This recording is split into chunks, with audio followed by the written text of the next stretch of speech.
Good evening, model railroaders, and welcome back to the Second Section podcast, where it's just regular folks talking about model railroading. I'm your host, Andy Dorsch. Joining me tonight is my co-host, Mike Ostertag. Mike, how you doing? Good. How are you? Hey, I am doing really good. We got four fine individuals here in the studio with us this evening, Let's get to them right away so we can dive into it. So back once again is the crew from HomeShops. We have Doug Watts with us this evening. Doug, how you doing? Doing pretty good. How are you? Hey, I'm upright and taking nourishment. I'm doing pretty well. And then we also have Chris Palmieri. How's it going, Chris? Couldn't be better. So.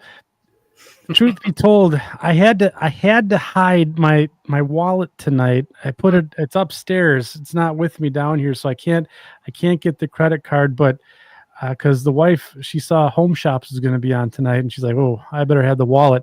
But little does she know that I got the credit card on the smartphone here, so it's going to be a fun night. Let's just put it that way. We are happy to enable you. Thank you so much.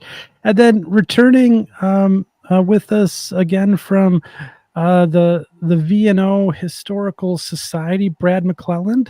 Brad, welcome back. Thank you, Andy.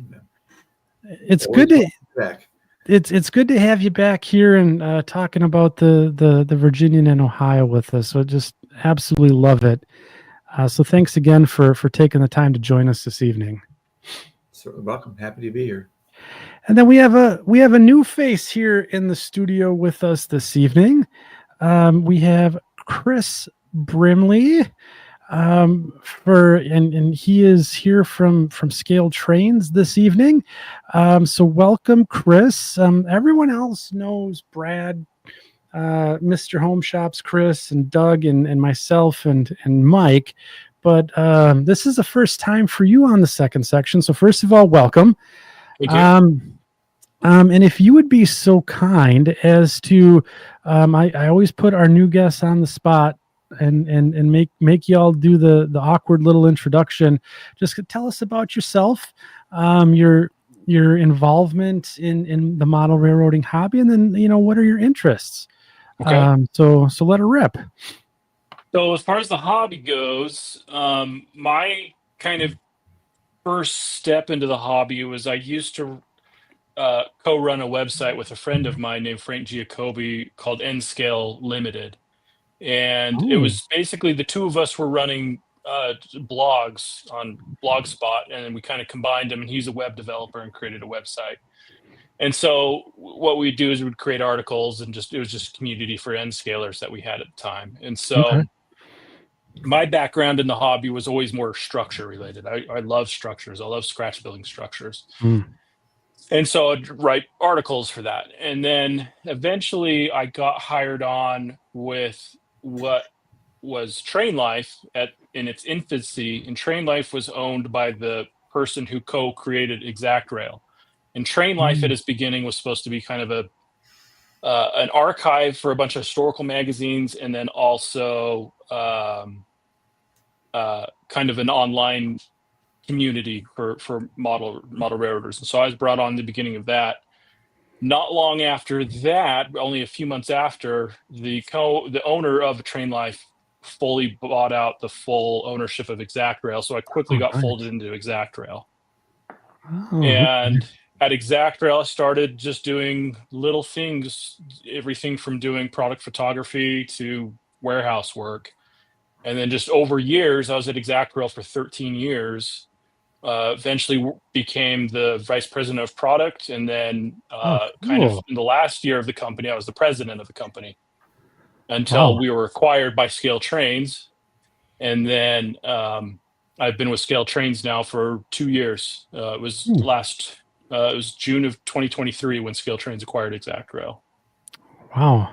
So you've been then how long? Over almost 20 years in the industry? Yeah, in the industry itself, it's starting to knock on 10 years. Yeah. Wow, that's incredible. So, Yeah. how long have you been doing the product development with Exactrail, and are you still doing that with ScaleTrains?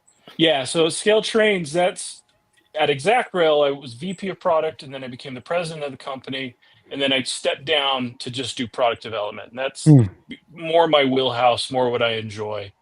And so that's what I do entirely at ScaleTrains right now. Is I'm just a what's officially called a project manager, and so I'm doing product development. And so I'm working on not only overseeing all of the Exactrail projects that we've done over the years, and we can get into more of what's going on there later. Sure. But also developing all new projects under ScaleTrains. Okay. And so projects that are of mine that are in development, the two that I've worked on are the Norfolk Southern, the AC44 C6Ms is one of my projects. That's my first locomotive project. And it was already in progress when I took it over. And then I doing the new, what's been recently announced, the Trinity 7500 series HI-CUBE 60-foot boxcars. Yeah. So this is your first locomotive project that you're working on. How's that been going? Is it a totally different beast from a freight car? Or? So at Exactrail, we never did do locomotives. We were only a freight car company. And so I always kind of had locomotives up on a pedestal as being this very difficult thing and surprisingly, it's really not all that different developing it than from a freight car. I mean, that may seem maybe kind of putting him down a little bit, but it's really not terribly different. I always was a little intimidated about approaching it, but once I started, I was like, oh, this isn't all that different from developing a freight car. Okay. There are other things like sound and other elements like that involved, but it's surprisingly it's fairly similar process. Okay. Yeah. So are you actively so there's always the question of, I work in the model railroad industry. Yeah. I'm actively a modeler. Are you still doing modeling and do you have a layout, or do you have something that you're working on or interested in? I have a layout. I don't model like I used to. And this is something that kind of happens to a lot of people that are in the industry. A lot of times your 9-to-5 job is model trains. And I work from home. And so when I get home from necessarily leaving work, it's not always the thing I want to do. I want to do something else. And so I have hobbies from my hobby in some ways. Okay. I still do it. I have a small shelf switching layout that I actually started building when I first hired on at Exactrail. And I haven't really touched it in a while. There is some work that needs to be done to it, but I still have it. I have been doing some personal structures for some friends.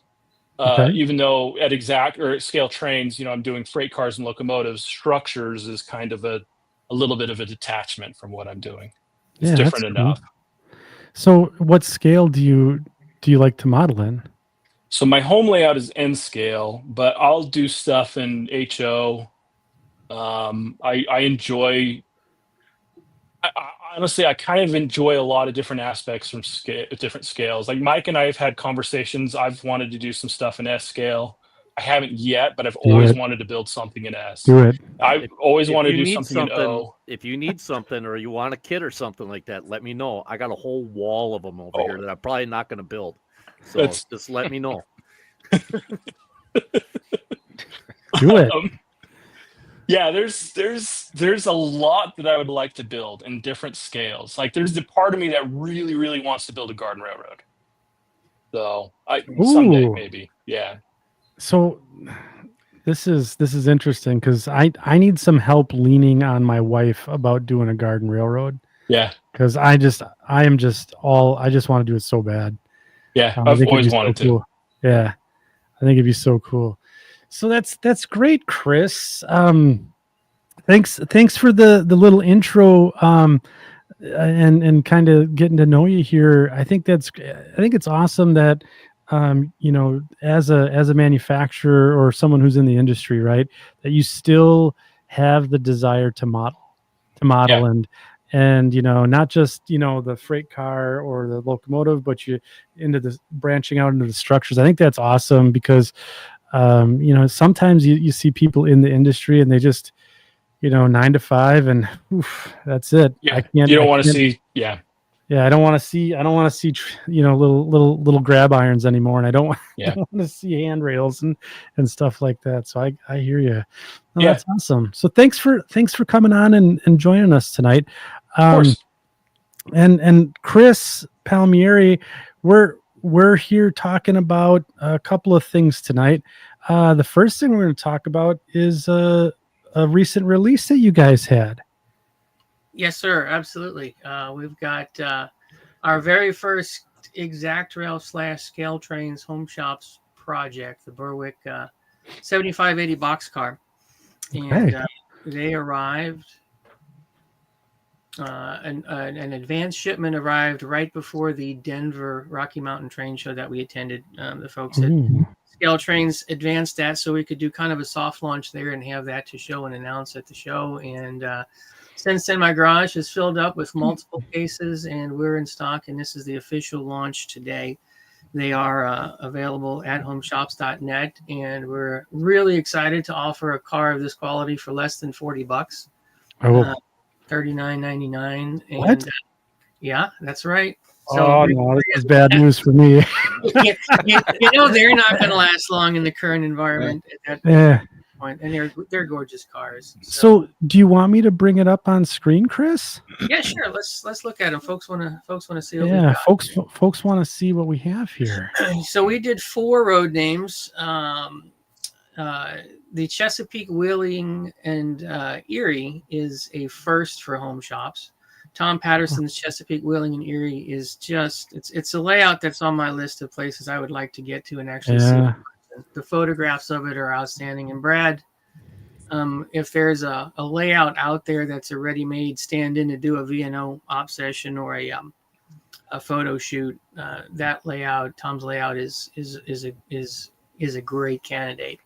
But we some neat features on this car. Chesapeake, Wheeling, and Erie.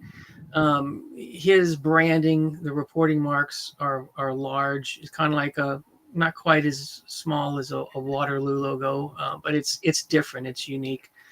We put the name of we talked Tom into putting the name of the railroad on the car, Chesapeake, Wheeling, and Erie. He's got a nickname for the railroad, the Central Belt, and I thought for the first offering, we should certainly have the name of the railroad on there. So folks, kind of one of our rules at HomeShops is if possible, to have the name of the railroad on the car so that, folks aren't asking themselves, what does CWE mean? All of the cars in this release have unique stenciling.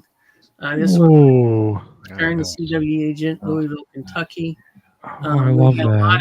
A lot of conversation back and forth with Tom about how this appliance pool would work, and he had some experience with prototype pools there at Louisville, and he was just really excited. So this is a series of 30 cars, 23-100 through 23-129, that are represented in his roster. And of course, we have a specialized truss plate. Can't quite read it from this photo, but all of our cars have a truss stencil that leave a clue as to the road owner. So just a specified Pullman green for the car, and it's really gorgeous on a box car.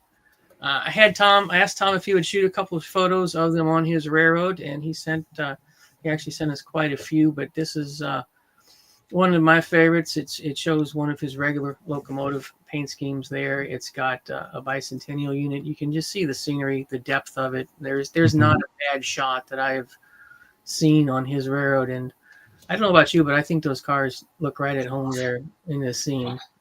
Yeah, they do. You can see the hopper there. He's got the central belt, and we'd certainly like to keep this railroad going. And we may have a car with the central belt lettering instead of the Chesapeake, Willing, and Erie at some point in time, and there's one in its new natural habitat. It makes, it's nice to see these cars on the home roads. You can see he weathered the trucks a little bit and toned it down just a bit, and it looks really good. Wow. Now this one, let's talk about this railroad. I think everybody's a little bit familiar with it now. This is, of course, I started HomeShops because I am a freelance model railroader, and this Texas and Great Northern is my own component. And when I first reached out to Mr. Brimley about this project and started really looking at the car, I could not do one for my railroad. I just had to, and I used a little bit of freelance modeler's license-ish to imagine a different purpose for it other than an appliance car, because the TNGN is more of a Southern railroad. So I'll show you some prototypes that led to it, but this one's marked XP for paper service. It says when empty, return to Silsbee, Texas via reverse route. And we've got a label here that says car assigned to Boise Southern in DeRidder, Louisiana, which is all part of that network. Just a gorgeous car. And we actually, we did a Rapido car, a box car that was this color, and working with Exactrail, we sent one of those cars to this factory, so they match exactly the Rapido shade of green and this shade of green. It's really cool to work between the different manufacturers that we partner with and start using cars as paint chips. Things we never would have thought. But so in paper service, most of those cars in paper service are not HI-CUBEs. But, part of the Meridian Speedway network there, the prototype inspiration of the Georgia Pacific roads, and the Fordyce in Princeton is one of them. And they had this series of 60-foot box cars. And if you look at photographs of them, you'll notice the roofs are bulged out. Oh, yeah. Nearly all of them. And I'm pretty sure it is due to forklift operators in a hurry, I think. And so my thought process, how do we incorporate this particular car that the manufacturer designed for auto parts service into my network? Well, what if, as a railroader, there's a problem and you find a solution to it? What if we experimented with some HI-CUBE cars to avoid this problem and all of the risk that comes with it? You can see another, there's just plenty of photographs of cars in this series with that, the buckled out roof, so yeah, right. Why not put HI-CUBEs in that service? And that's what I did. It's my freelance road, so I get to do that, right? Yeah. And these have made it around. This is a photo set. It's on Jimmy Brannan's Denver terminal. A couple of really just excellent freelance model railroaders in the Denver area, enthusiastic, and I think we'll be hearing more about them, but we're happy to share that. And this is on John Parker's layout. He put conspicuity stripes on it, made it a little bit more modern. It's just fun to see these things take a life of their own and go around. So that's on there. Brad, have you ever seen this railroad before? I've heard about it. I've heard about it. It's some of the fun of working with, this HomeShops experiment is I get to work with the manufacturers, I get to work with road owners, and then through the process, Brad has just become an awesome friend and partner here. And this car, as we went to work through some of the details, and his son Brady was involved in the conversation on this one. Was a lot of fun. We talked about more modern V&O freight cars shifting towards a royal blue versus that lighter blue that was earlier, and we chose that for this car intentionally. And I've got to tell you, I think it's a stunning car. And Brad had a hand in the stenciling on these cars. When empty, return to V&O agent Moraine, Ohio, car assigned to Frigidaire. And we put in there that it's in the Moraine pool. And Brad, have you got a little insight on what that marine pool and Frigidaire in that part of the world and how it fits into the VNO you want to share?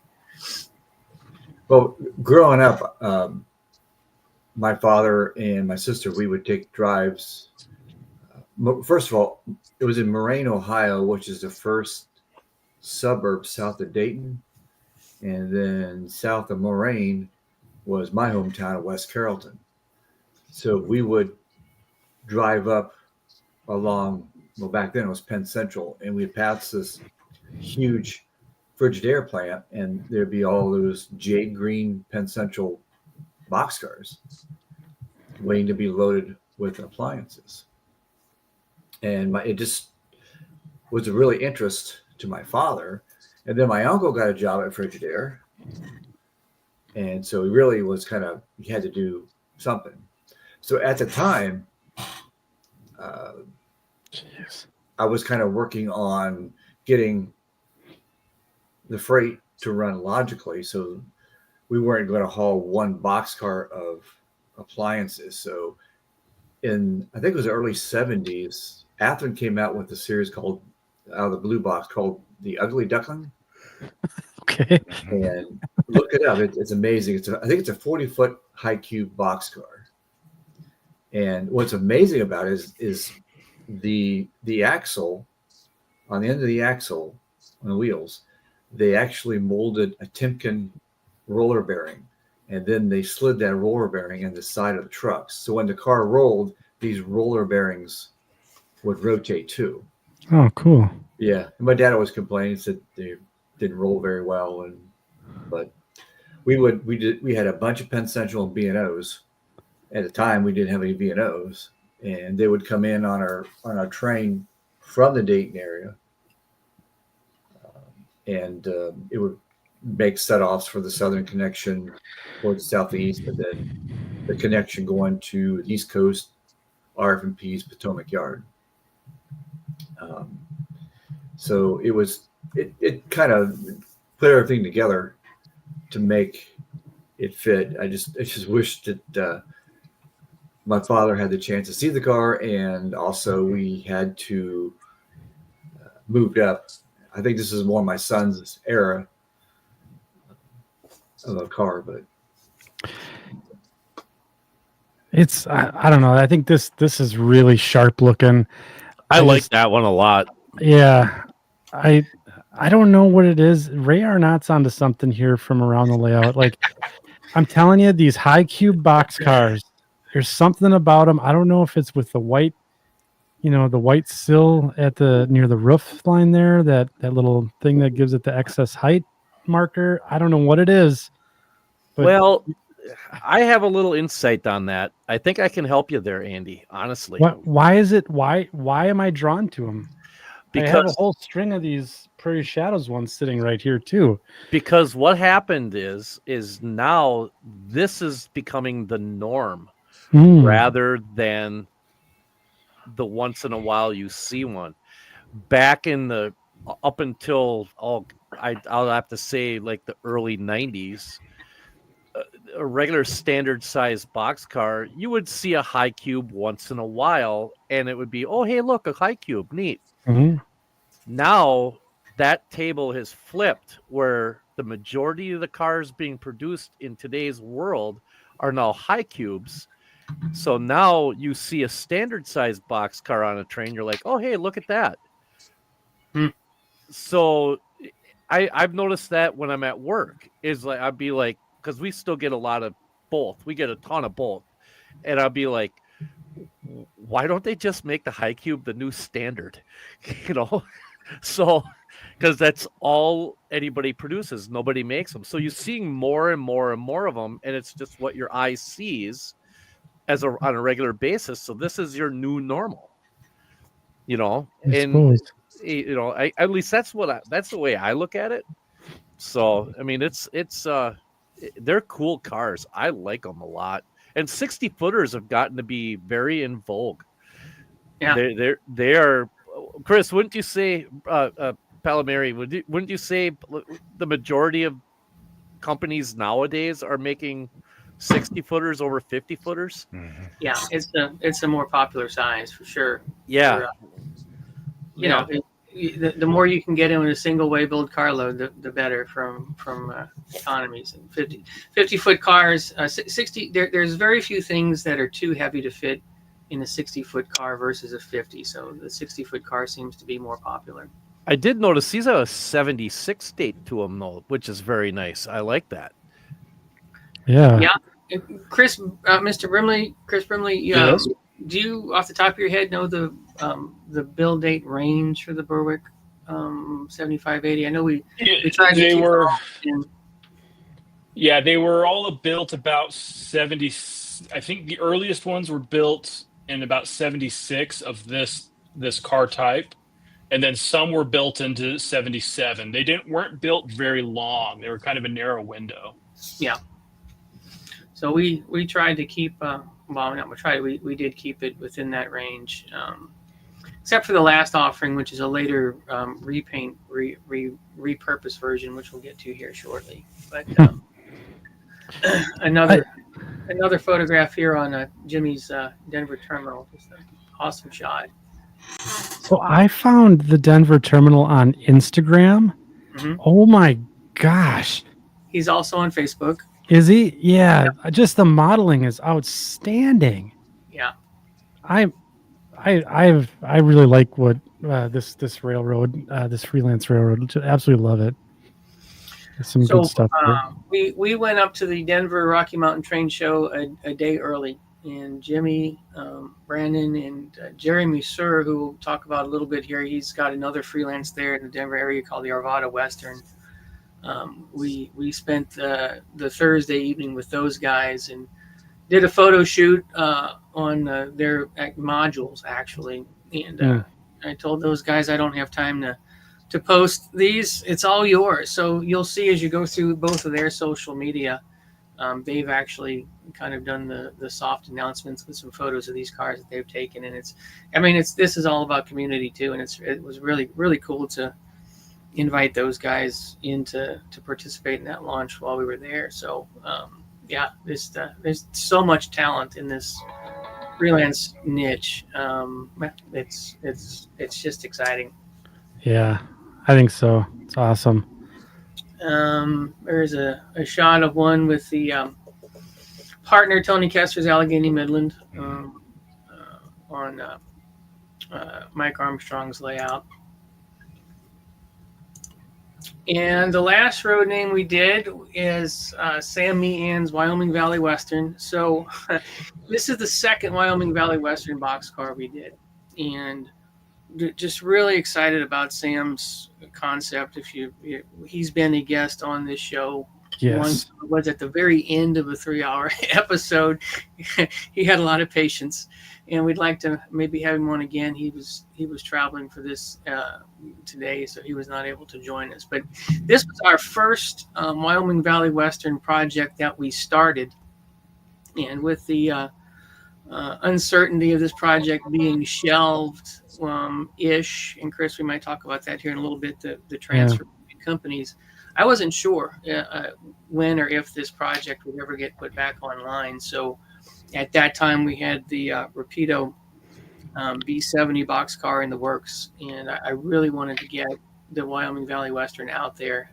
So we did that car, and so this actually was started first, but it's the second Wyoming Valley car to come out in production. And it's a more modern car. His railroad's a little bit more modern. Represents a railroad with a past that I think has a 2005 startup date. I think he can correct me if I'm wrong in the comments. So it doesn't have the same kind of stenciling there, though it does have. He's got his Parsons shop. That's his shop logo, and you can see painted 6/2005. Oh, cool. With just a striking graphic logo that looks good. It just fits. So. That's the fourth road name in this order. That's the only one that doesn't have a silver roof because it's represents a car that's entirely repainted. There's a shot that's on the Colorado Model Railroad Museum, and I see a comment or two from Michelle Kempema, and I think she's going to join us here in just a bit if she's not in queue to talk about one of our announcements there. Yeah, yeah. So that the Wyoming Valley and Western. So I've been hoarding these cars. So I modeled 1986, right?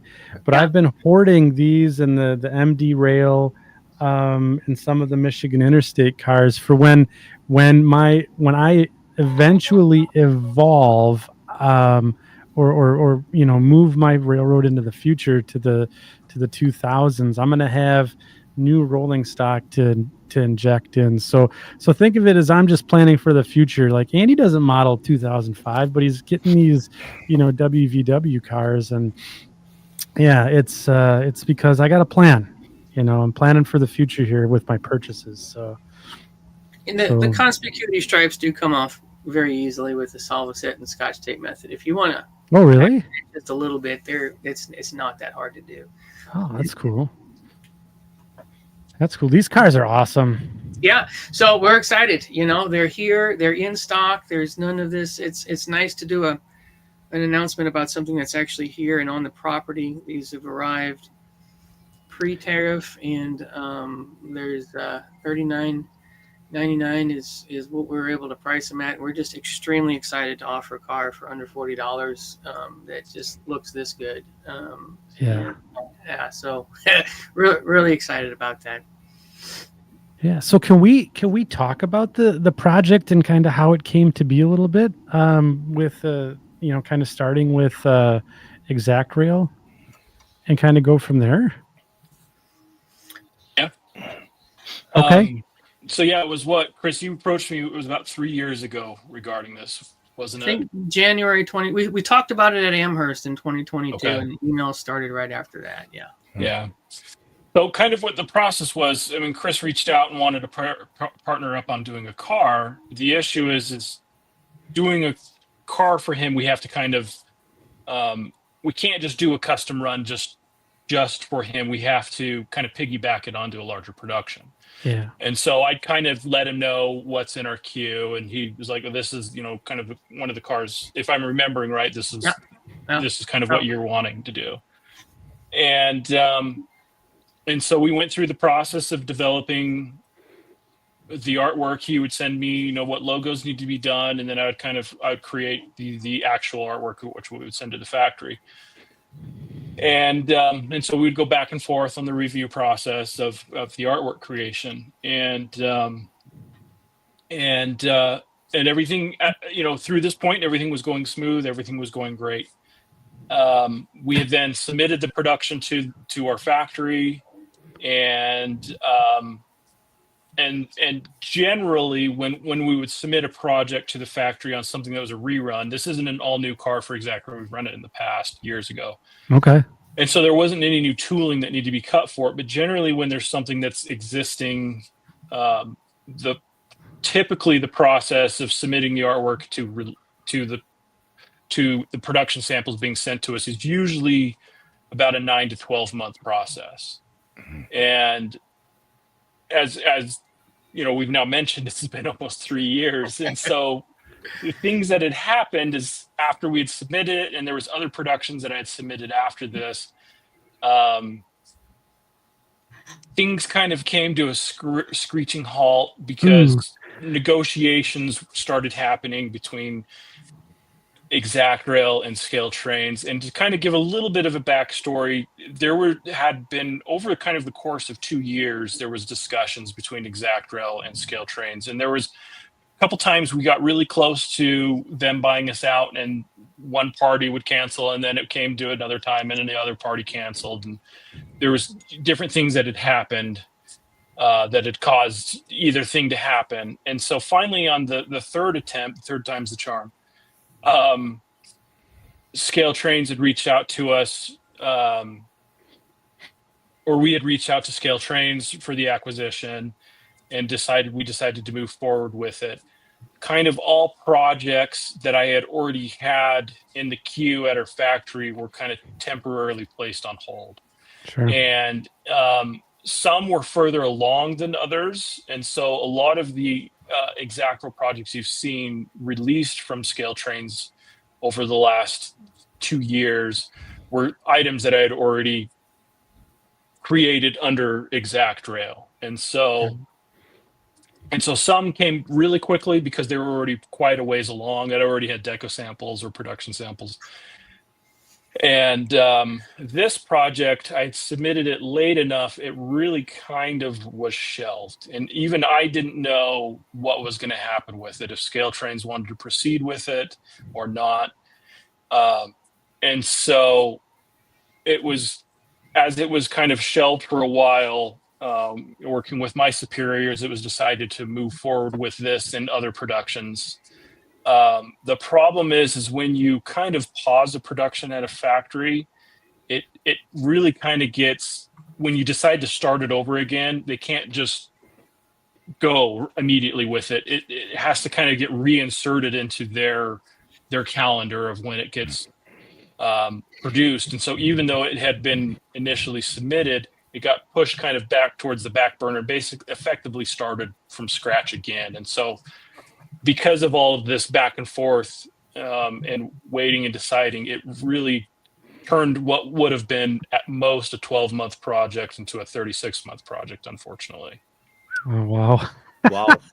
Yeah. It kind of pushed it back. All just by having to restart, basically, right? Effectively. I mean, the artwork had already been submitted, but it kind of got removed off of the factory's calendar. Other projects got put in place, and so it got moved to the very back of the line because it stepped out.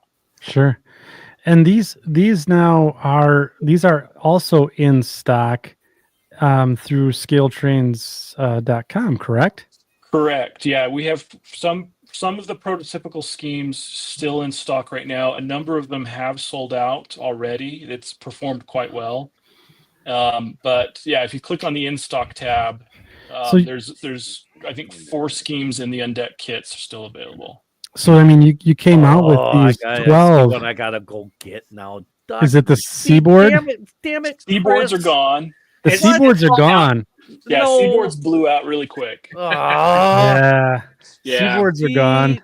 This is what's left. And these are still awesome. I mean, the family lines, I think are super cool. And just that RMMX car. RMMX, yeah, they're they're on their 3rd or 4th owner of these cars.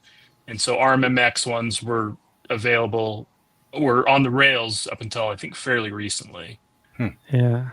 So I believe they're former Southern cars, and the Southern cars were former Rock Island, I believe. Look at these L&N ones, though. These are slick. Yeah, I love the L&N ones. The L&N had 2 different deliveries. They had ones that were in the white text, and then they had a different delivery that were in yellow. So the Seaboard ones are gone, honestly. Yeah. Well, the Seaboard one, the one that was repainted into the Seaboard colors, I actually have it. We did it patched with CSX reporting marks. And we had a lot of people reach out to us like, why aren't you doing it in Seaboard reporting marks? I was never able to find a photo of it in Seaboard marks. And I've got lots and lots of photos of the car, but every single one I have is in Seaboard. And the best photo, I actually purchased a slide of the Seaboard car where I believe the car looks like it was almost recently repainted. And so I think it was painted in Seaboard and then almost immediately after had CSX reporting marks patched over it. I mean, you see this. I mean, this is it's such a good looking car. I know, isn't it? And we only did one number because we only were able to identify that one car. It was Seaboard. Wow. So there may be. I mean, you may be able to find one at a train show, right? There's always eBay, right? Maybe an East Coast hobby shop still has a couple left. Who knows? Yeah, it's possible some dealers may have it, like Spring Creek Model Trains or there you Lombard. I'm not sure, but so anybody listening, if you've got one, Mike Ostertag will pay $1,000. $1 million. And that's how this hobby is. You know, you want it, and with the limited quantities necessitated by the economics of it, they do go quick. I don't even model an HO and I want these cars. My God. Well, these HI-CUBEs are kind of SCL sized, aren't they? Yeah, they're close. I mean, Mike, there's nothing Thanks. there's nothing Thanks. saying I that shouldn't you have said a can't do word. two scales. This is why. Put This that is scale why- trucks on it. Yeah, Yeah. Oh, hey, great idea, dude. there's Do it. there's That's no a good idea. there's Yeah, no reason you couldn't also model in two scales. I can help you spend your money. I can do it. Actually, I've got a bomb to drop on that. Oh, yeah. I've been listening to a handful of other podcasts, specifically Ray's.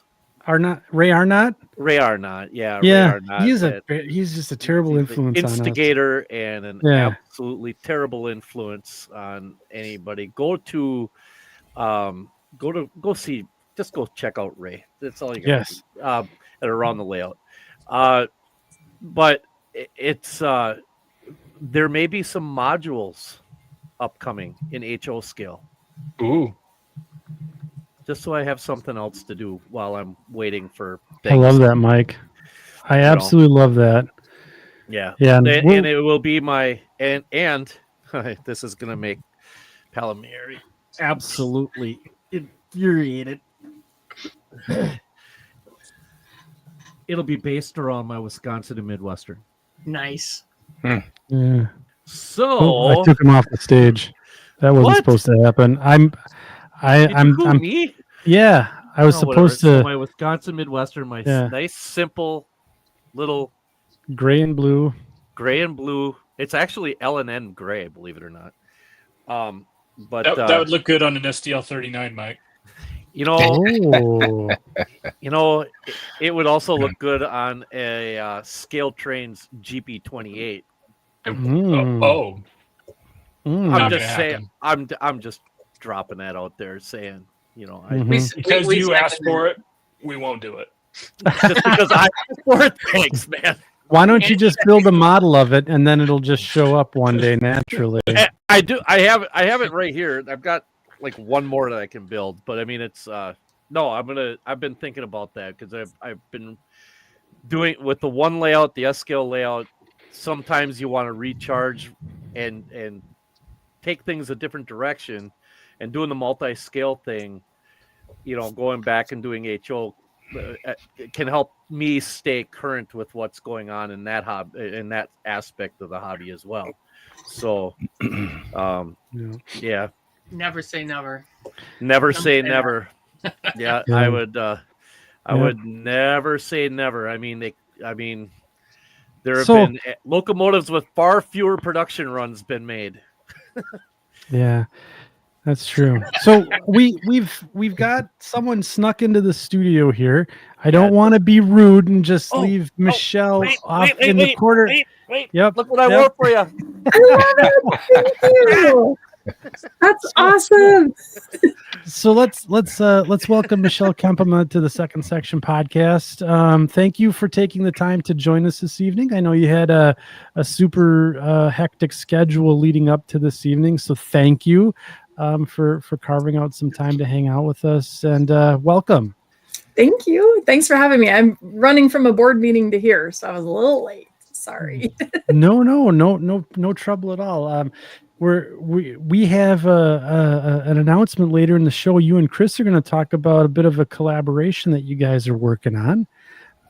So we'll just tee that up here shortly.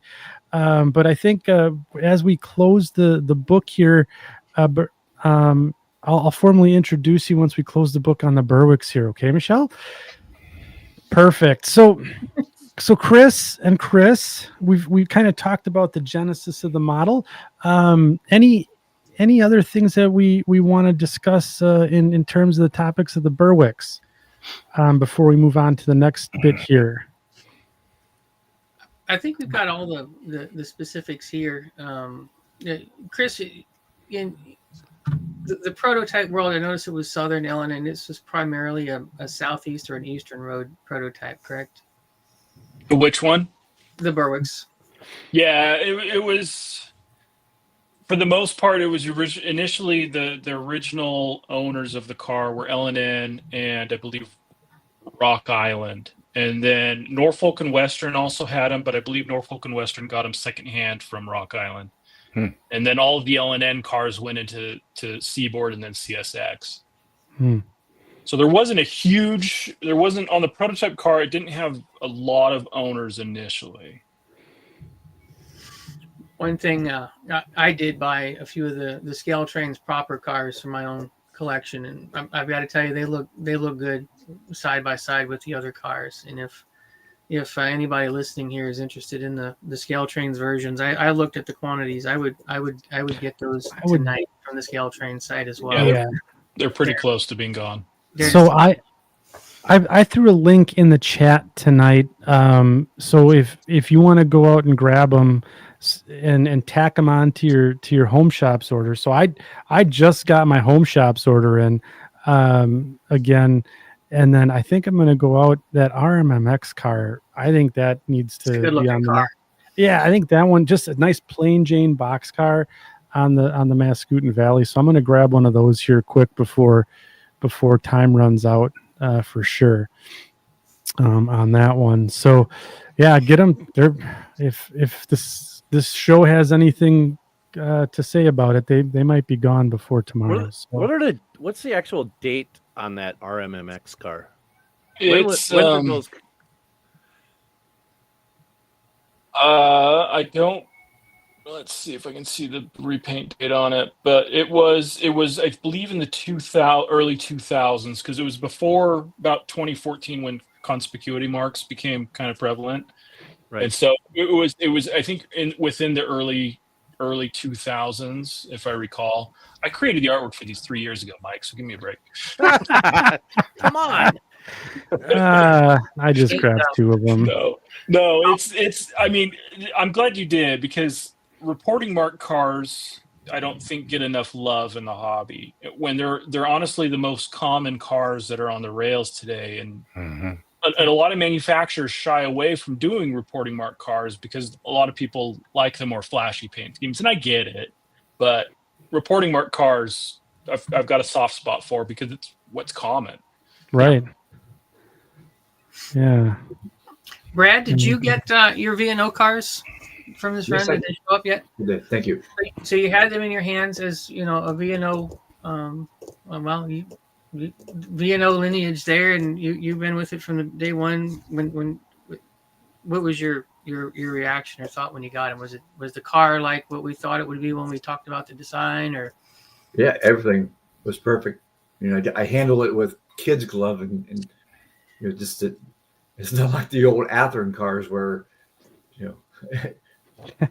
these you got to look at it, and I try to keep it in the box as much as possible. But they were very impressive. So awesome. Thank you, Christopher and Chris, for making that happen. It's an honor to be able to get those cars out there. Yeah, Doug, did you have any thoughts on this project before we close the door? No, another project that we're proud of. Glad we're able to do this. And it's interesting when you think about Moraine, Ohio, because that Frigidaire plant eventually became a GM plant in later life. So there's another life possibly for those cars. Did Brad show you the plant at one point in time? Yes. Did y'all go on a road trip? Yes. Awesome. That's very cool. So we're just excited to get him out there. Yeah, and then if you guys are paying attention to the screen at all, I know some of you guys just put us on as background noise while you're at your layouts and whatnot, but we do have a ticker rolling across the bottom of the screen tonight. So Chris, did you want to talk about that briefly? The discount code that you're offering? A couple of things, and with what's going on, I think we'll talk about a little bit more about the tariffs and the coalition probably at the end of the podcast. But sounds good. It's important, as a business here to move as much as we can right now and before things get out of hand. So we are offering 10% off for a couple of weeks, probably. I think I put the code in effect for 2 weeks on some of our older inventory. The types are at the bottom. A couple of tangent types, the coil cars and the USRA box cars by Atlas. Just to kind of help get a little bit more in the coffers for whatever we may have to pony up for tariffs on the next few things. And that combined with that 10% discount on that older stuff, combined with the MSRP on these cars being under $40, I think gives folks some really good value getting HomeShops cars right now. So it's kind of a win-win and fun. So that's up on the ticker, and it'll be up there. And I thought, we might as well just address the white elephant in the room. So we'll make the discount code tariff. Why not? And that's one R and two Fs. I can't tell you how many times I've misspelled it. I don't think it matters at this point. You could spell it either way. It's still for the discount code to work. It's got to be spelled correctly, right? Yeah, correct. And then we've got on the bottom a little bit about Greeley, Colorado, and no coincidence that Michelle is there, and we'll talk about that in right depth. now. Yeah, right now, I guess. And I think there's something else in the ticker there, but we're really excited to offer that discount code. Get some of that older inventory. If you've been thinking about it, you can get an extra 10% off and add it to your cart on checkout. So those I just want to say one thing about those USRA cars. I bought a ton of them, and they are really cool. The Delta lines, the VNO, the Miami route, those are all super cool. And I have a string of them that I run at the club with the steam engine that my son has, and it's a perfect setup. And for anyone modeling the transition era or 60s, those cars, those USRA Atlas cars are super just awesome detail, good paint schemes, must-haves for your roster. But I don't want to keep the camera off of our new guest here in the studio this evening, Michelle Kempema. First and foremost, welcome to the Second Section podcast. Thank you for coming. Thank you for having me. I've never been on Second Section before. Yeah, so we have a rite of passage for all of the new guests that come on. So first of all, we have the 5 Timers Club, right? So if you've been on the show 5 times, you get a meatball sub, and then we're getting these smoking jackets made up with the little emblem like on Saturday Night Live, But the new people that come on, we made Chris go through it earlier before you came on. You have to give us an awkward little introduction about yourself. What are you doing in the world of model railroading, and then what are your modeling interests and your exploits in the hobby of model railroading. So Michelle, take it away. Okay, well, thank you for having me. I'm Michelle Kempema. My official title is Executive Director of the Colorado Model Railroad Museum. But I started out there as a volunteer because I came in with my daughter one time for a fundraiser for a homeless shelter that I worked at. And we both loved it so much. And she thought it was the coolest place ever, Mom. And so she and I would volunteer there on every other weekend just for fun. And there used to be this little card table at the front where we'd take $5 from people for a little fundraiser. And, oh, yeah. And I was a single mom going back to college back then. And so when I graduated, after about a year and a half of volunteering, and my daughter put in 200 volunteer hours. I was really impressed. Wow. Oh, that's awesome. For a youngster, that's pretty good. In the gift shop, and she just wanted to be in that miniature world. And so it was very, now you made me big. Okay. Yeah, I got you on the spotlight. That's our high quality production. Yeah, that's value. This producer needs some work. Yeah. That's for sure. I'd say. I jumped into the world of model railroading, and so 15 years later, I'm still here. I guess you guys must be pretty cool or something, because I'm still here and I'm loving every day. As far as my personal modeling journey, I'm in my train basement right now because now I have a train basement. Never thought I'd have that. Is that a HomeShops painting over your head?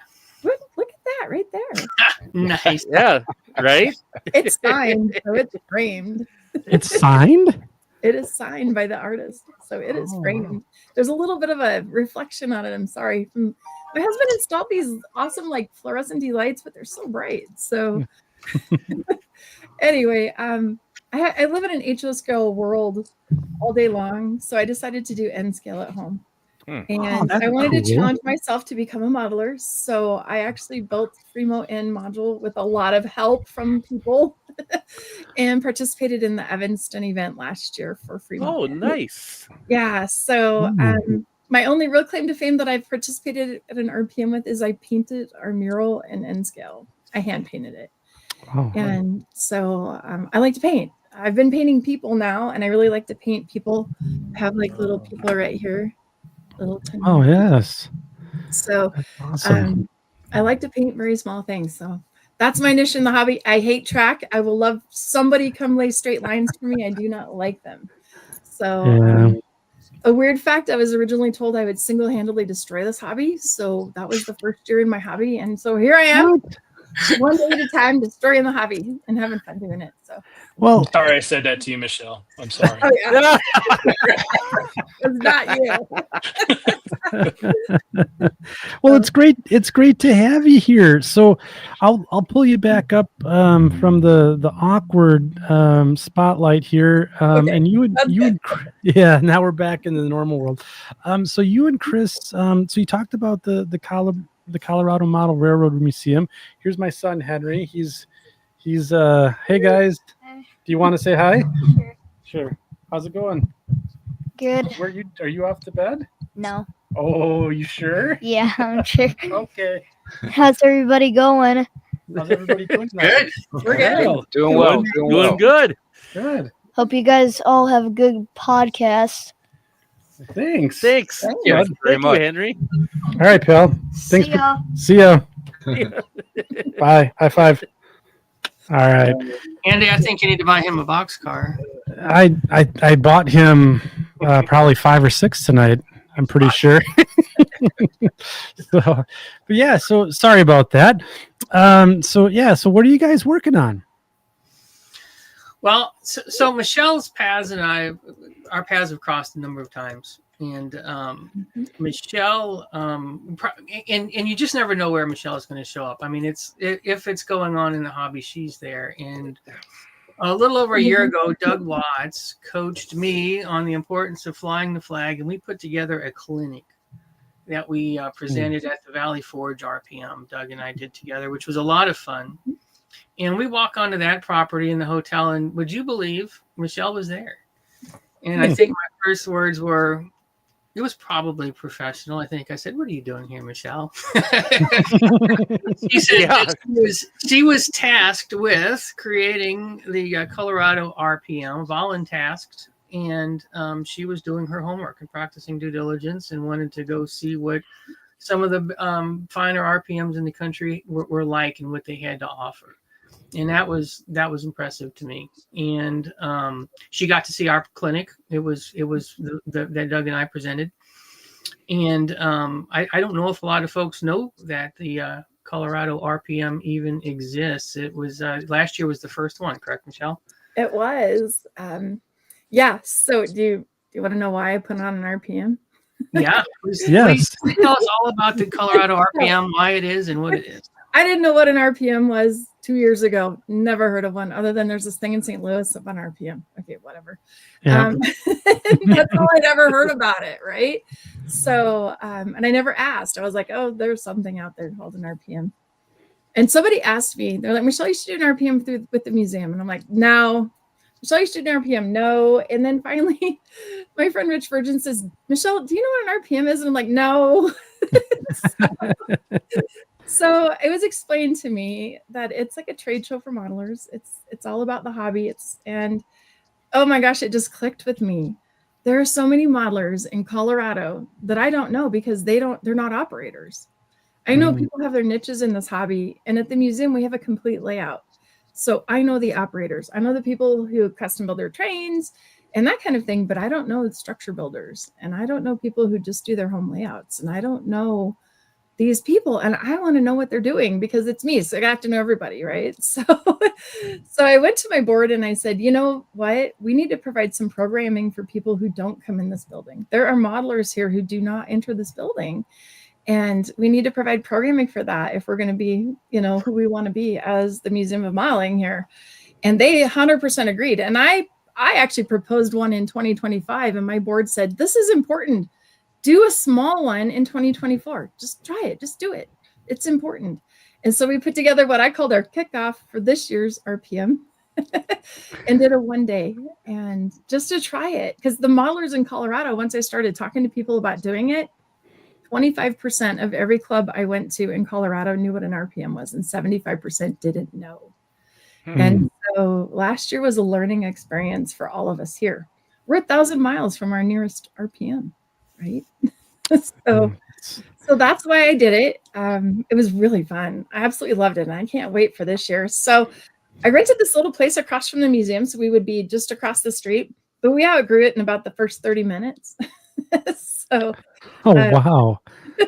Yeah, so this year I have rented a huge space, because in Greeley you either have tiny or I have a massive facility. So I've got 30,000 square feet plus 3 clinic rooms plus another 20,000 square feet on the side. So we've got space. So I thought, let's do something.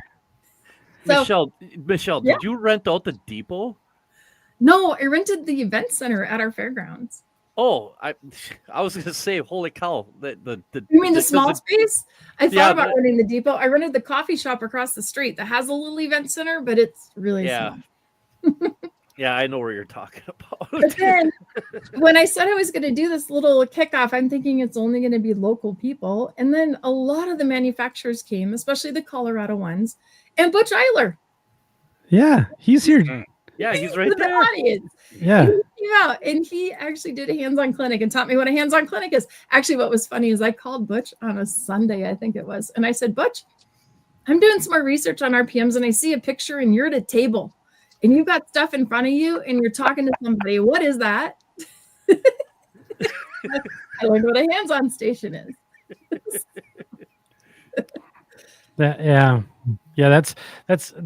how I got to meet Butch too. I think it was at St. Louis. He was doing a hands-on weathering station, and that's awesome. So so your first year, right? So you said you outgrew it. Like, what was the attendance? It was a 1-day event, and like what was the size of the space? And then 145 people came to our 1-day one. Holy cow. Wow. So, yeah. And, which is impressive for a startup, for sure. Mm-hmm. And every single space of white tablecloth was packed. So I didn't plan enough. And we needed more vendor space, and we needed more clinics. And so, yeah, we're going to do a bigger one. Okay. So is it just you, Army of One, or do you got a team now helping you out? I have a whole team. In fact, it wasn't me from the beginning either. I called a Zoom meeting of all the Colorado people, like Soundtracks, Intermountain, San Juan, and a bunch of the NMRA people. And I got them all on a Zoom and said, I can't do an RPM without all of you. Right. And I even called a guy in Texas. I needed Speed Muller, and I needed his tech abilities too. So we even had one Texas participant in this. And it took all of us, and we put it together. So George Bogatek did the clinics last year. Oh, cool. And they all sponsored. Iowa Skilled Engineering was a great sponsor. Soundtracks, they stepped up. San Juan, everybody did. And they all came, and even Katie was there. Really? So I had all these, and then Rapido was supposed to come to an event the week before that got canceled. So they came to the RPM too. So... Wow. So we had a lot of big manufacturers in our tiny RPM.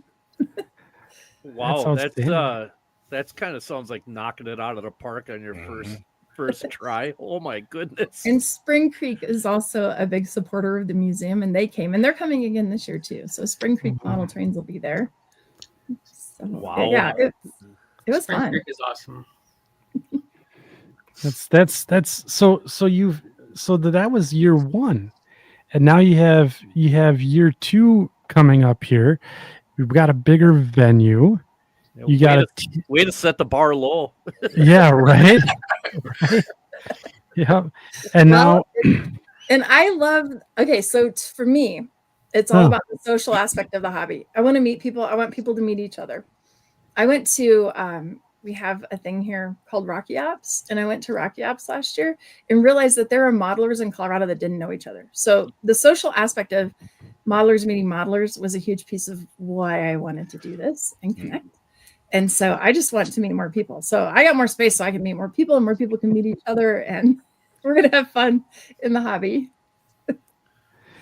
So what was the, like, when you opened the doors on your first go, like, was it over like, oh my God, shut the doors quick, don't let everyone back in, like, kind of feeling like it was like a Black Friday sales event type thing? It wasn't that bad, but we did have a lot of walk-ins because I was a little worried. I was like, oh, we don't have quite 100 people, but we had a lot of people the day of that just walked in and paid that day. I learned a lot, and I was really smart. So I decided to feed people so I could get feedback, right?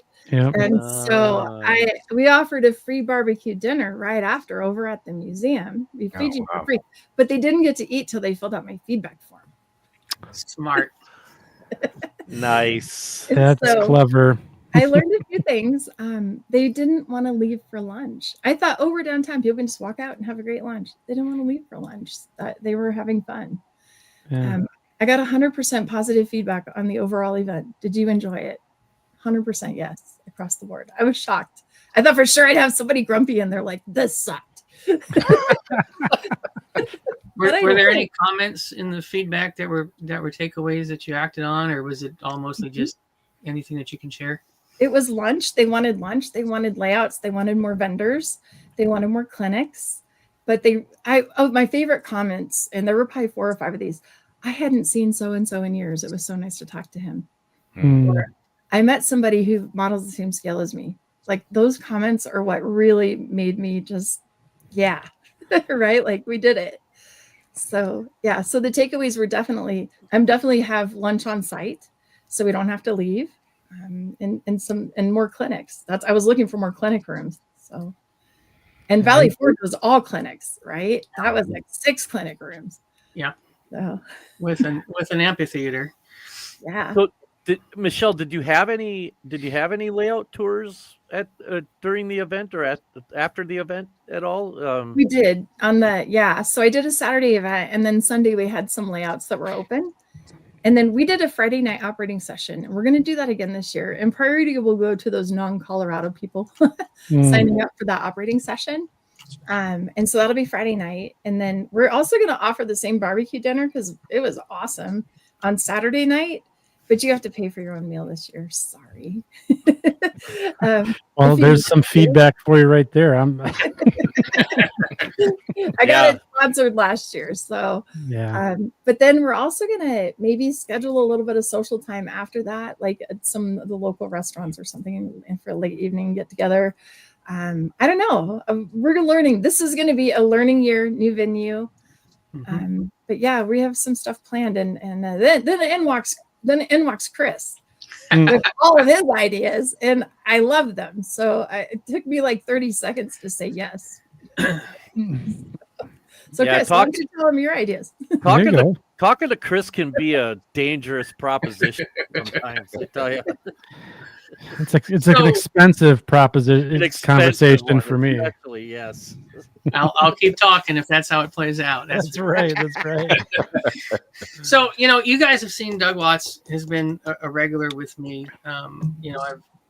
HomeShops does not have official employees, but Doug has been kind of my number one advisor. And we've got we meet on a Zoom call now. There's about 5 or 6 people every week that we meet, and we talk about everything about the business. And this team has been telling me for about a year now, we need to fly the freelance flag in a better and different way that will get more excitement. We need to think about doing a freelance RPM, to which, just like Michelle earlier said, I said, no, I've got a full-time job for starters.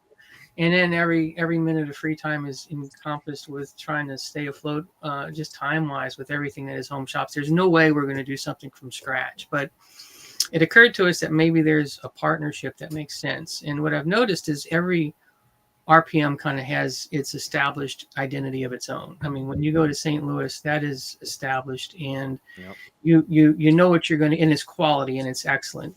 And Valley Forge, to Michelle's point, it was all clinics, and it was, most of them were themed in the Northeast, and it was all quality and excellent, and it's established. If you go to the one in Florida, Cocoa Beach, Yeah. that's established, and there's an awesome event in Ohio that I would like to get to. Maybe when I retire from the day job, I can attend more events. But I never forgot, meeting Michelle in Pennsylvania, and I guess subconsciously the idea has been brewing. Well, what if there's a partnership opportunity? Mhm. And we talked about that on our calls, and at Amherst, I flagged Michelle down and said, I've got an idea, because these other ones were established, and Michelle in the Colorado RPM, it's new. It's got a lot of runway to grow and develop its own identity. It's also something that, from here in Fort Worth, I can drive to in a day with inventory and supplies and stuff. So it's within reach for me. And I thought about, how's about we add a HomeShops freelance component to it, where we have a track of freelance clinics. And we have people coming specifically to display their freelance models that they built. And oh, by the way, you've got kind of a neat operating railroad with a full size crew. Maybe we can have some fun with that railroad and have freelance equipment populated on that layout and these trains running. And by the way, there's other ideas about that we're talking about how to maybe broadcast some of that so that folks who can't actually go to Colorado can enjoy some of this on social media. So, I thought Michelle might look at me and say, no, we got too much, but I think she was enthusiastic about the idea. I've never known her to ever be enthusiastic about anything. Something new and fun, yes. It's certainly not in any way a slight or a knock on the other RPMs. We've got to start somewhere. I've got one place. You've got to do something. But what I have learned about Michelle is if she's involved, it's all in, and there's going to be that energy and that excitement to help get the word out. So we've decided to call it the Freelance Forum. And I think Michelle, actually, as we were brainstorming, what do we call this piece? Michelle threw out, what about Freelance Forum? And we thought, bingo, that's what we'll call this. So you've had an earlier guest on here. I think Scott Thornton has been on, who has done a lot of work and been a friend. And I reached out to him and said, can you develop for us a Freelance Forum logo? And that's what he came back with. So we're going to turn the Freelance Forum into a thing and make it all about freelance trains. And maybe long term it'll identify itself as that a part of the Colorado RPM. Also, it could be a component that travels to other RPMs as we develop and presents itself, right? So there's we want to make it available. We want to fly the flag, but because we can't be everywhere, there are conversations we can't officially announce yet because the details aren't worked out. But I think folks who can't attend it will not. We've got some stars lined up for clinics. We'll just say that, and we're really, really excited about it. And as part of with everything going on in the hobby right now, I think the opportunity to step back from just the business piece and let's run trains. Yes, Joe, that is a Copper State locomotive, and it is actually on the Colorado Model Railroad Museum. I think Matt Martin took that photograph there maybe 3 years ago on a visit. Yeah, I've known Matt a long time. So I have a Copper State car. I own one of those.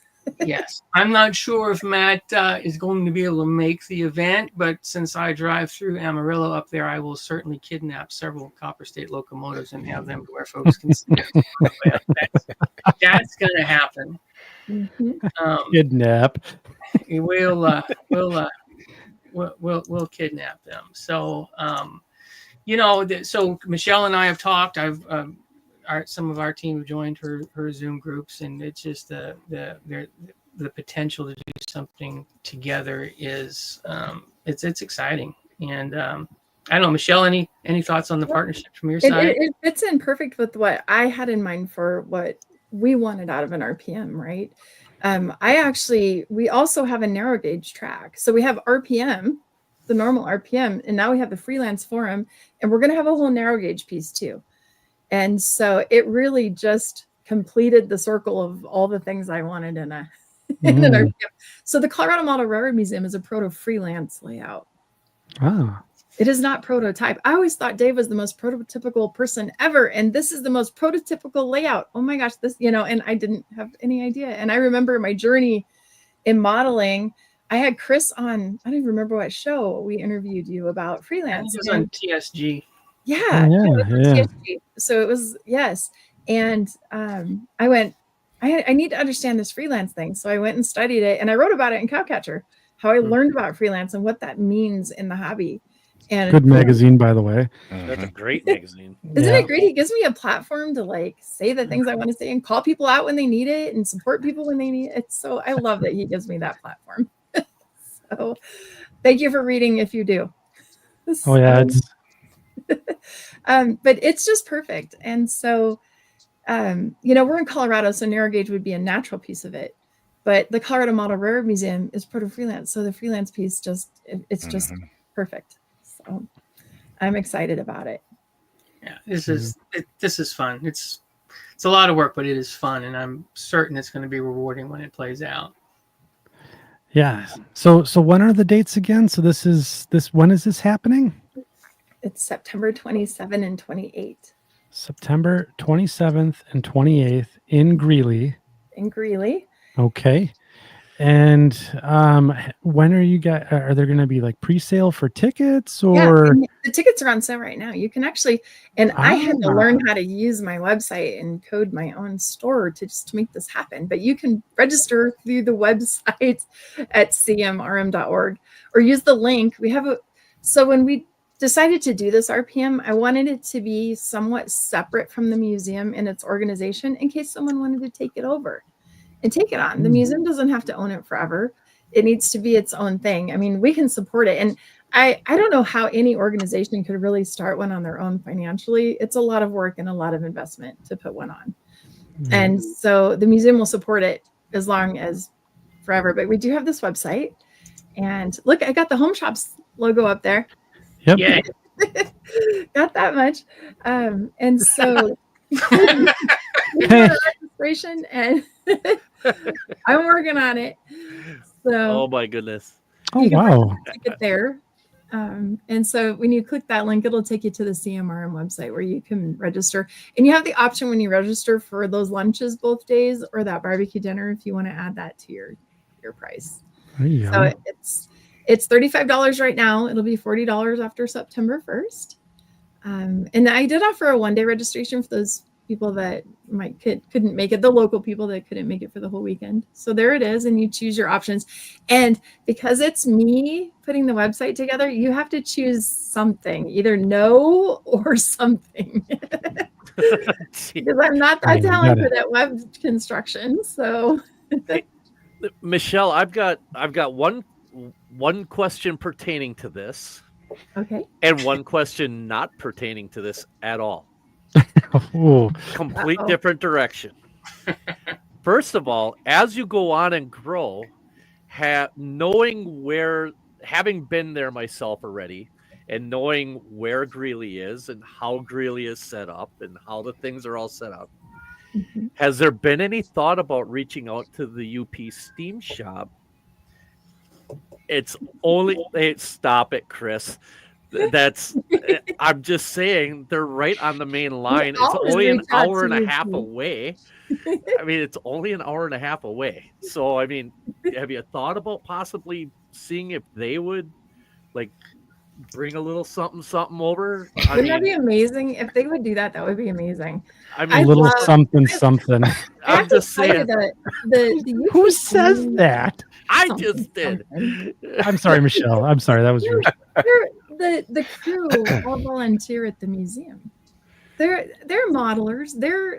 You couldn't work a job like that if you weren't a rail fan at heart, you know? And so those guys are really involved with us and super supportive. And yes, and Union Pacific is super supportive. Look, I got the logo over there. Yeah.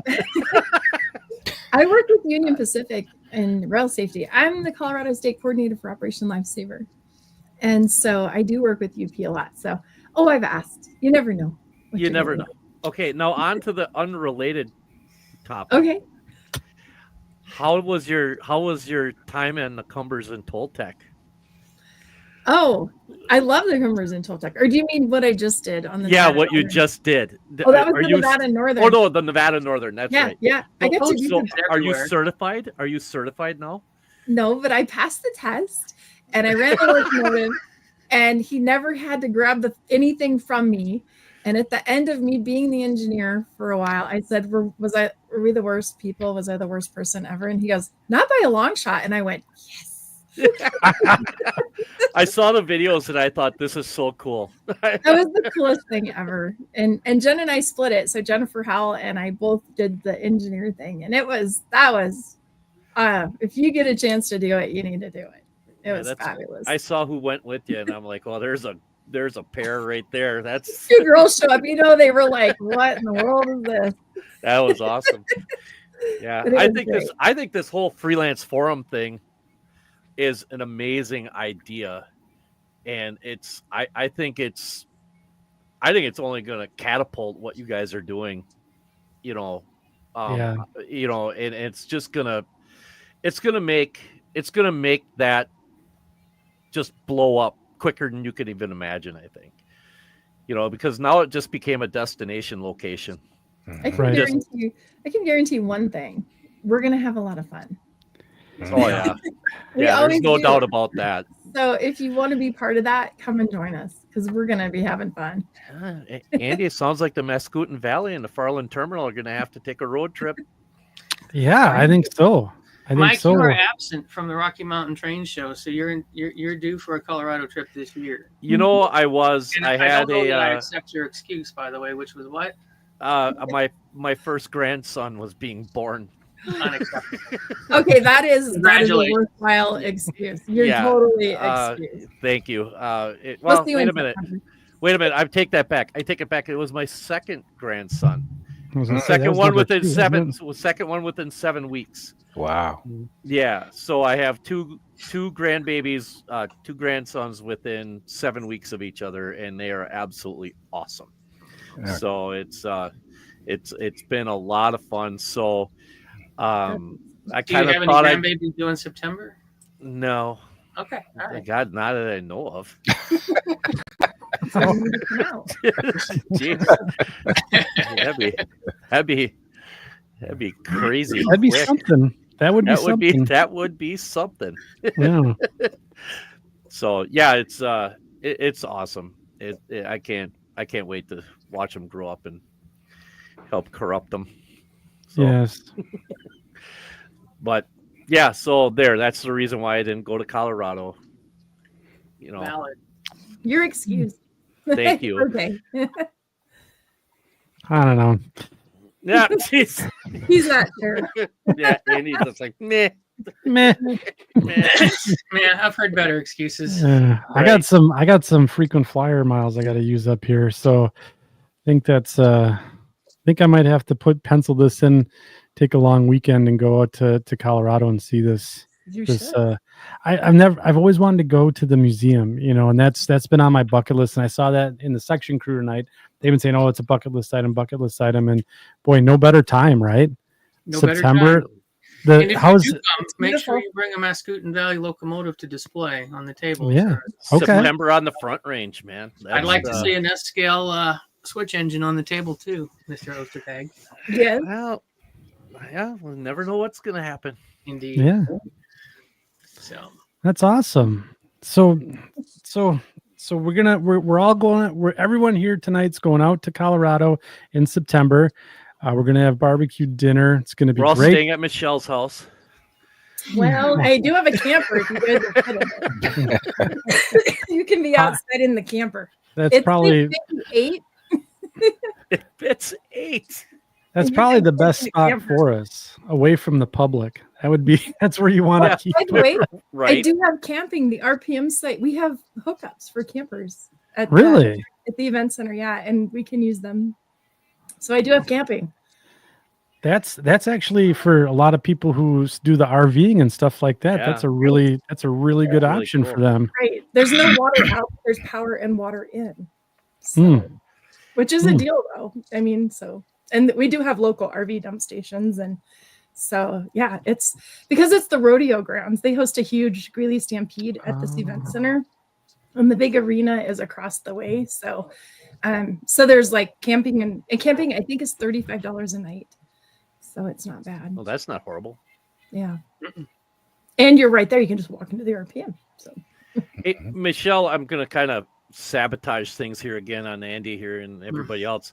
Hey, with having been there, obviously I've said that, but and knowing what the future holds for the museum, are there any kind of updates on what's going on at the museum?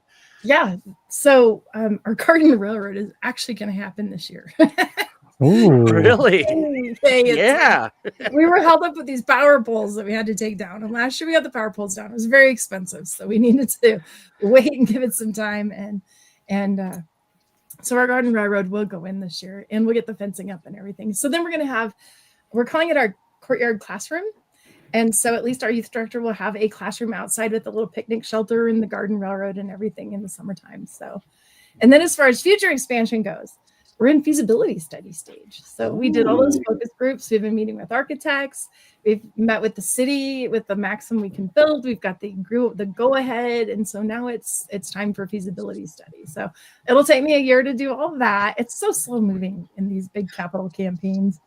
But then I'll be asking for money from you guys, I'm sure. We'll be out here eventually going, we want to build something amazing. Here it is. How can you all help? So, but I'm not there yet. So we're still at nice the stage. It's exciting though. It's really fun.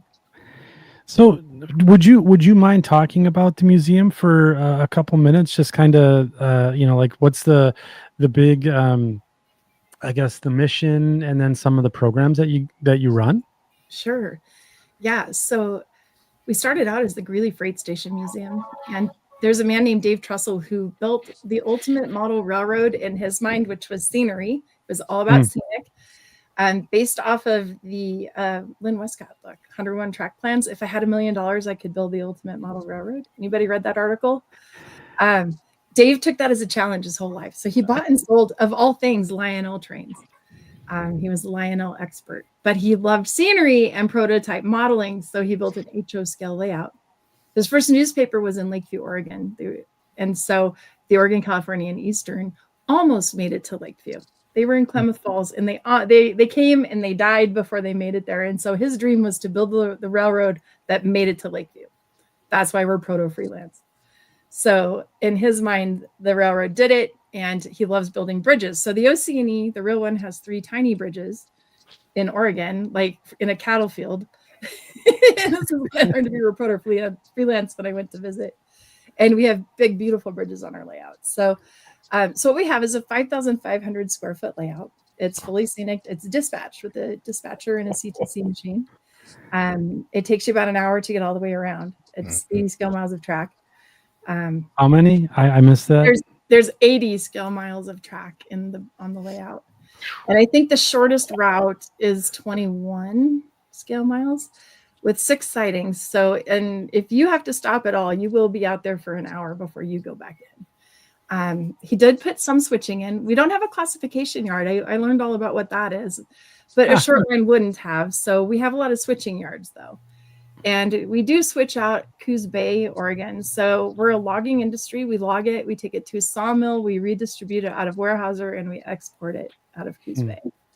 So definitely a working railroad. Beautiful. There's places with 5 or 6 levels of track that you can see. It's just massive. You walk inside it. Plexiglass is only this tall so that you can operate in it, and people feel like they're part of this immersive world. So that's the layout. That's our big attraction. Cool. We also have a caboose in there, a real one, Rotor and Southern. So Dave built this thing, and he was just going to give it to the city when he died. And they're like, what are you talking about? We don't want to. And somehow I managed to walk through the door. Fell in love with the place. I became the first employee. And I think my journey of loving this hobby and the people in the hobby kind of helped create our programs. And so we went from a staff of just me at the beginning to a staff of 9. We employ 9 people. Wow. They're not all full-time, but we get high school interns. They are paid for by a nonprofit every summer, and we usually hire them as they go to college. So my front desk people are college students. But I have an operations director, a full-time youth director, an assistant director, and then an archivist. So we have a lot of people, and then obviously the front desk people. And we have about 150 volunteers that make it happen. Wow, that's cool. We have teams that help run the railroad and all that.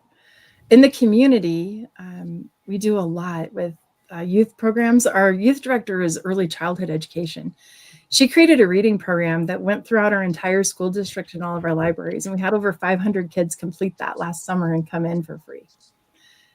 We have a Giving Joy program. Our Giving Joy program is how we become accessible to our community, and it's our give back.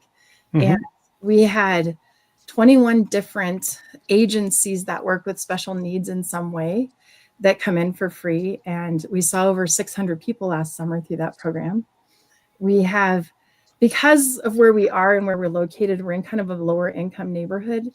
And so there might be a barrier of paying admission to come in. So we actually worked with our public library system, and you can check out tickets to come in for a family of 4 at the library. So well done. Accessible.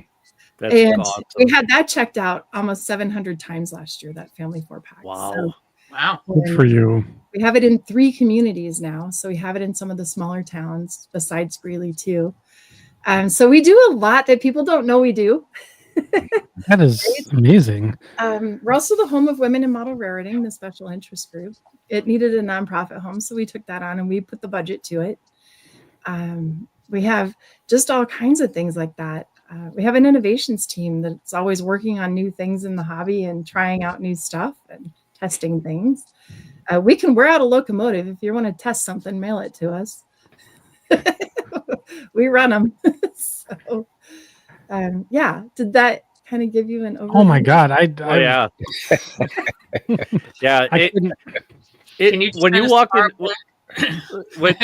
when you walk in the door, it's like sensory overload walking in there. Yeah, It sure. honestly is. I mean, you walk in the door and there's this mass of layout, and it's just phenomenal to just take the whole thing in. Michelle was very kind and gave myself and Chris Costello and a handful of other people a little behind the scenes tour. And let me tell you, I've never seen staging like this ever before in my entire life. It's like, I swear to God, the thing is a 1/4 mile long. And it's not big enough. It's still not big enough. It is. I actually have some videos that I took. And I should actually, you know what I should do, Michelle? I should put like little things together, have you review it, and then, have like a little behind the things from when I was there. But it's phenomenal. And they have some fun things on there too, like find the dinosaur. Ooh, scavenger hunt. We have a scavenger hunt, which is really cool. Yeah. That's really cool. And we're doing crazy things. We just tore up a whole section. So we decided that where the chickens are, we have those chickens, the little animatronic animated chickens. And the lady with the chickens, she lived in a really industrial area. And so the guys proposed to me that Mrs. McGillicuddy needed a farm. And so I approved the project, and every week they come in. And so first we found a section of layout where it went up for sale, the wooded area. And then so the next week they chopped all the trees and left the little stumps. I said, you can't leave foam. Like, if we're going to do a project, we're open to the public. We can't just leave exposed foam. So they have to like redo the scene every time they change the scene. Yeah. And so it's been a real project. And so then it got the sold sign, and then they put a trailer home for her over there. And then they tore down her house. And right now her house is in pieces on the ground. but they hit a pipe when they tore her house down. So there's like an animated welder fixing the pipe. You push a button and now he's welding the pipe. These guys are amazingly talented and creative. So Are every you week, doing like a time lapse video of that project? yeah, we're videoing it because it's going to be part of our. So we're going to try to build our YouTube this year. So hopefully we'll have more stuff, more content for everybody about what we really do behind the scenes because we have a lot of fun. I mean, we get to play with it every day. So. And Andy, they have a model of the Edmund Fitzgerald on an ore dock. No. We totally do. He totally does. And it's a haunted model too. It's a haunted model. What do you mean a haunted model?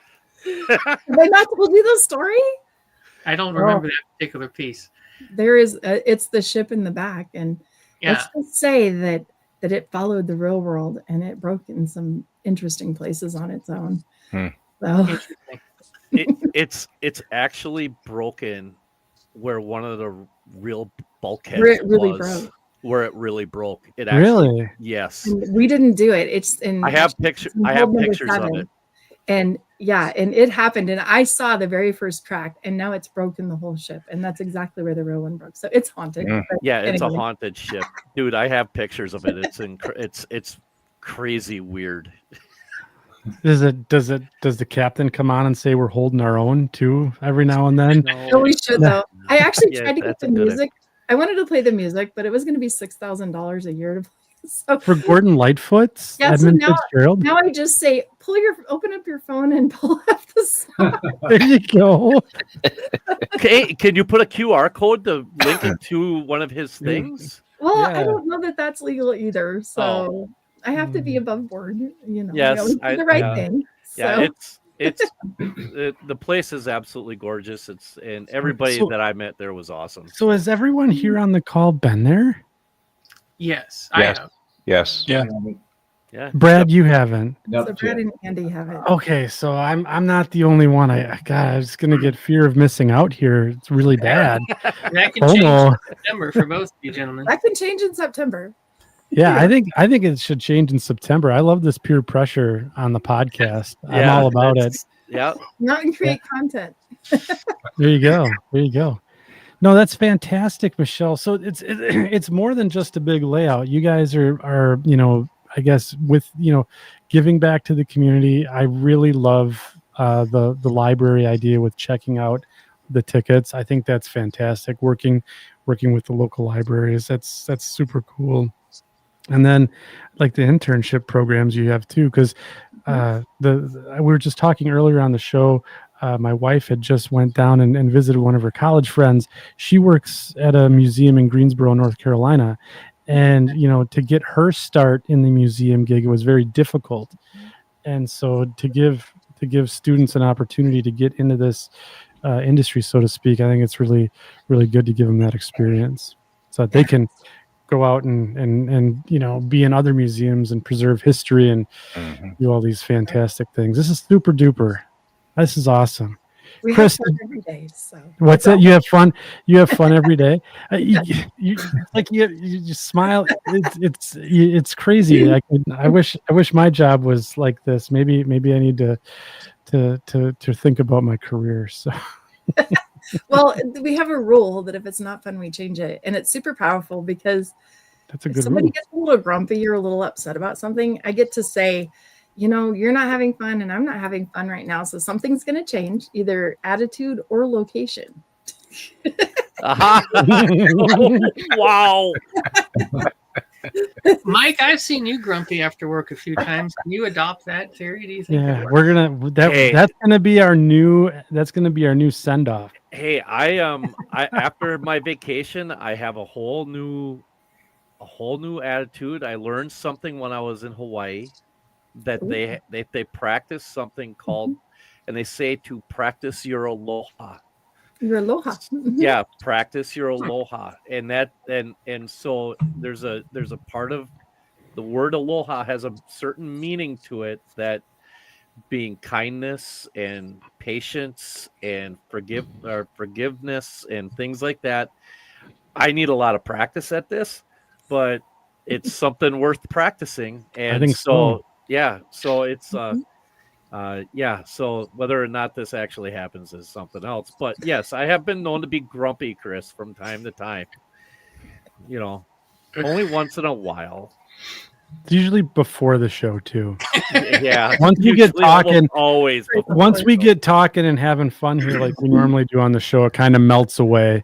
Yeah, So I know. Chris, you have something in the stage here. Did you want me to bring that back up? Yeah, I've got two things I'd like to show real quick that pertain to this. We put on the HomeShops website today a freelance form tab as well, which is our advertisement that is running just in, Wood is at our partnership. There's going to be models, clinics, and train operations. I put this, we put this button here that will take you right to the Colorado RPM registration page because, there may be some confusion with it being a dual deal. You don't register for the freelance program. This is the Michelle's and her group's Colorado RPM. And when you register for the Colorado RPM, you are going to, get to experience the freelance form component along with the narrow gauge component and the regular stuff.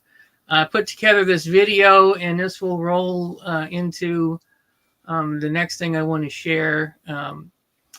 The Friday before the Rocky Mountain Train Show in April here a few weeks ago, Michelle opened up the museum for vendors for an event, and she graciously invited us to bring some equipment to run on the museum.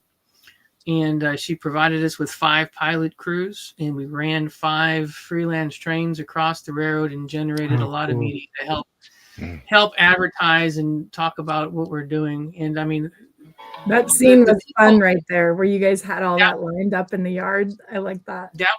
That was a lot of fun. And let me tell you something: the folks that are volunteers that run this railroad are top notch. I mean, they're professional. They understood what they were doing. Michelle, before somebody runs a train solo on the railroad, how many hours of training do they have to have? Well, they do a whole weekend. They have to go through a whole training process to understand the layout and the signal systems and our 138 signals. You got to know where you're going. And then it's 250 hours. One of them was telling me that you've got to be running with somebody under somebody's supervision before they'll let you go solo. No, you can go solo after probably about 2 full days with us. You can't bring your own train until 200 hours. And 100 of those have to be not running trains. Got it. You have to be doing something else for the museum, talking to the public, picking weeds, going to the train show for us, whatever, volunteering in some way that's not just running a train, to bring your own personal trains.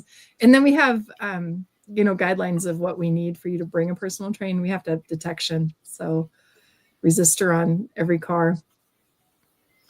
So we're gonna recreate this a little bit larger scale, I think, during the freelance form event, and there'll be opportunities for folks with equipment that meets the standards to work with our team, and we're working with Michelle's team to stage and put together, which should be a really fascinating operating session. And if you're interested in sending, in possibly participating, this form here on the website, just put your name, your email address, and start the conversation with, that you'll be attending and what you might be wanting to bring to get some locomotives into the consists or some freight cars. And we'll go from there with the logistics. But the point of this is, for folks who attend, to walk away with the experience that they got to see, something unique. These C30s, Brad, Michelle's team has got this ore train. It's a very large ore train, and they had 4 or 5 Burlington Northern locomotives on that train, and we pulled them off and just put those 3 C30s on. Their sound locomotives, and I'm going to tell you, you'd have been proud to watch these motors pull this train up the grade. They didn't miss a beat. They sounded great. They were representing the V&O. That's Nick Wakefield's Mountain Pacific Lines locomotive pulling a couple of Jimmy's Denver terminal engines. There's one of Anthony Lorch's Kansas Pacific engines. It's an opportunity to see this stuff stretch its legs and see it run. And we just couldn't possibly be more excited to have this layout in this team to make something really remarkable come to life. So that's the website I wanted to share. And if you'd like, I can share a few pictures from that photo session, if anybody wants to see that. Yeah. Yes, please. Yeah, that'd be awesome. Yeah. So we'll share screen window. It's So if just you a few ever buttons. wanted your equipment to there. run on our layout, this is your opportunity. Yeah. To work So with HomeShops, your So HomeShops. we're still working through, and Michelle's kind of designated a couple of her folks that, we're going to run a railroad is what we're doing. And, the idea is to generate a sensory experience that, I got to see this stuff in action. So here are the 5 trains that we put together, and we did I thought this curved yard at Klamath Falls was just an awesome location for a photo shoot to kind of stage them. And their team brought the trains out for us. And then we ran them. A little shout out to Devin Jackson, a Mesquite Belt car, made it all the way. And Hank Steven, we did 3 trains full of our equipment, and we commandeered that ore train just for the photo shoot. There's a couple of Jeremy Sear's Arvada Western locomotives, one of the local gentlemen we spoke about. And there's the Denver terminal locomotives behind a Mountain Pacific line. So, and there's these champs, They're going up a grade right there. They're almost to our 2% grade. They're going up a significant grade. And I believe this is the steepest grade right here. They were a little concerned, but they made it without missing a beat. We actually have a helper pocket there if we need locomotives to come out and push. It's a railroad. So this kind of shows you an overview of, part of that wow of this facility. And Michelle's office is in the ivory tower up here, I believe. Yeah, in there. Yeah, in that upper right hand corner right there. Yeah, and right by the stairs. Yeah, it kind of reminds me of the shop foreman's office and the painting behind me. And then you've got this kind of an observation walkway up high, and there's like 3 levels of stairs, so you can kind of take it all in, but you can follow the trains. Here's one of the OC&E inspired bridges. It's just spectacular scenery. That's actually 2 trains. This train here is running about 15 minutes or so ahead of this train, and there's no shortage of. If we spent, you could have more down below you going a different direction. Yeah. So we're going to have fun. We're going to operate trains. We're going to run trains. We're exploring some different ideas of how to make this a virtual event that we might be able to share on Facebook Live, or some other things that we've got in the works. We'll see if it plays out. But there's nothing like being there in person. And of course, for me, I get to see my locomotives stretch is gratifying a little bit, kind of exciting. Here's this project. Right. 3 people have had their hands on, Matt Arnson painted those ScaleTrains locomotives for me, and Jason Cripps of Georgia Bigfoot did the LED and ditch light installation on them, and Jim Abbott of Highball Graphics did those decals for us. And I used to have time to paint them myself before I decided to start a second job, but it's really cool to see those things out and running, and you'll get to see some of that at the show. And this is again Jeremy Sears, Arvada Western, just a really neat local guys up there. Fun stuff to watch. It's just different, if you're tired of seeing another UPG, let's freelance and do something that's fun and unique. And this is part of that staging that Mike was talking about. And there's a couple of Oregon, California, and Eastern boxcars in the background. And Michelle, those are available on the website, I believe. We have those for sale. Yep, we have different numbers. We have we always have the number that's outside, but we also have 4 other numbers. Every time we reorder, we order different numbers again. So. Awesome. So if folks go to the, as we're freelancing up our fleets, don't overlook that you can get some OC&E cars. You've also got some Rapido patched B70s with OC&E reporting marks that are SP fades, which are really neat cars. So I'm just looking at those. Check those out. But those are awesome. Those are really cool. And we OC&E patched them like a short line would, right? Yeah. Yeah. I have purchased some that are in my fleet. So I'll end this. I don't know if you want to share that, Andy, what you're looking at there. Let folks see what that looks like. Yeah, I'll bring up the the cars here because they're really cool. So not only looks like you can have membership and Be a member. levels. Yeah. Yeah, We have members around the world. People are just members to support us. look at these cars. These are Those incredible. are awesome looking cars. They're really nice cars too.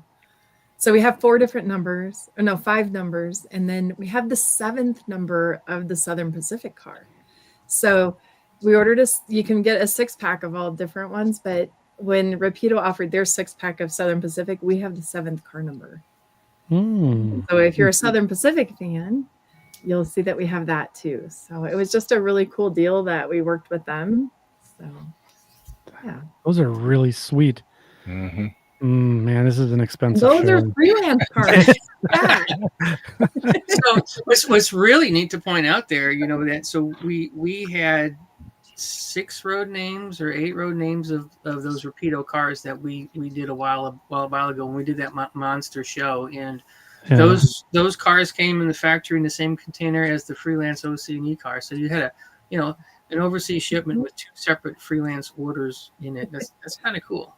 Our OC&E car is actually it's a McLeod River car that sets out back. That Dave painted it. He freelanced a prototype. Really? Really, our car was originally McLeod River, and then we made a model off of his freelance prototype. So, I mean, to have the freelance forum is so fitting for us. Yeah, I guess so. It just seems to all line up. Michelle, you what? I'm sorry. That's a clinic opportunity. Yeah. Oh, yeah. Yeah, we thought we would do a freelance clinic if you have space in the forum about our layout and other freelance things that we do. We may have to talk about that 4th room we talked about for overflow. I know. I actually have a 4th clinic room. We've got so we kind of worked through the math and decided that on Saturday and Sunday there'll be 7 clinic slots. 4 on Saturday and only 3 on Sunday, and there was something going on midday, and I forget what it was, but it's going to be something big.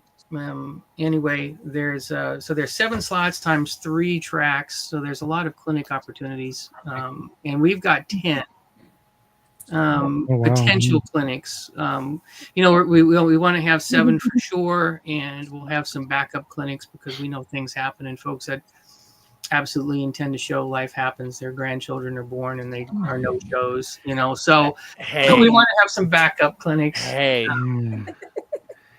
Listen, It's okay, Mike. I got your back. I tell you what, I got your back, Mike. You can go to the next one. You don't.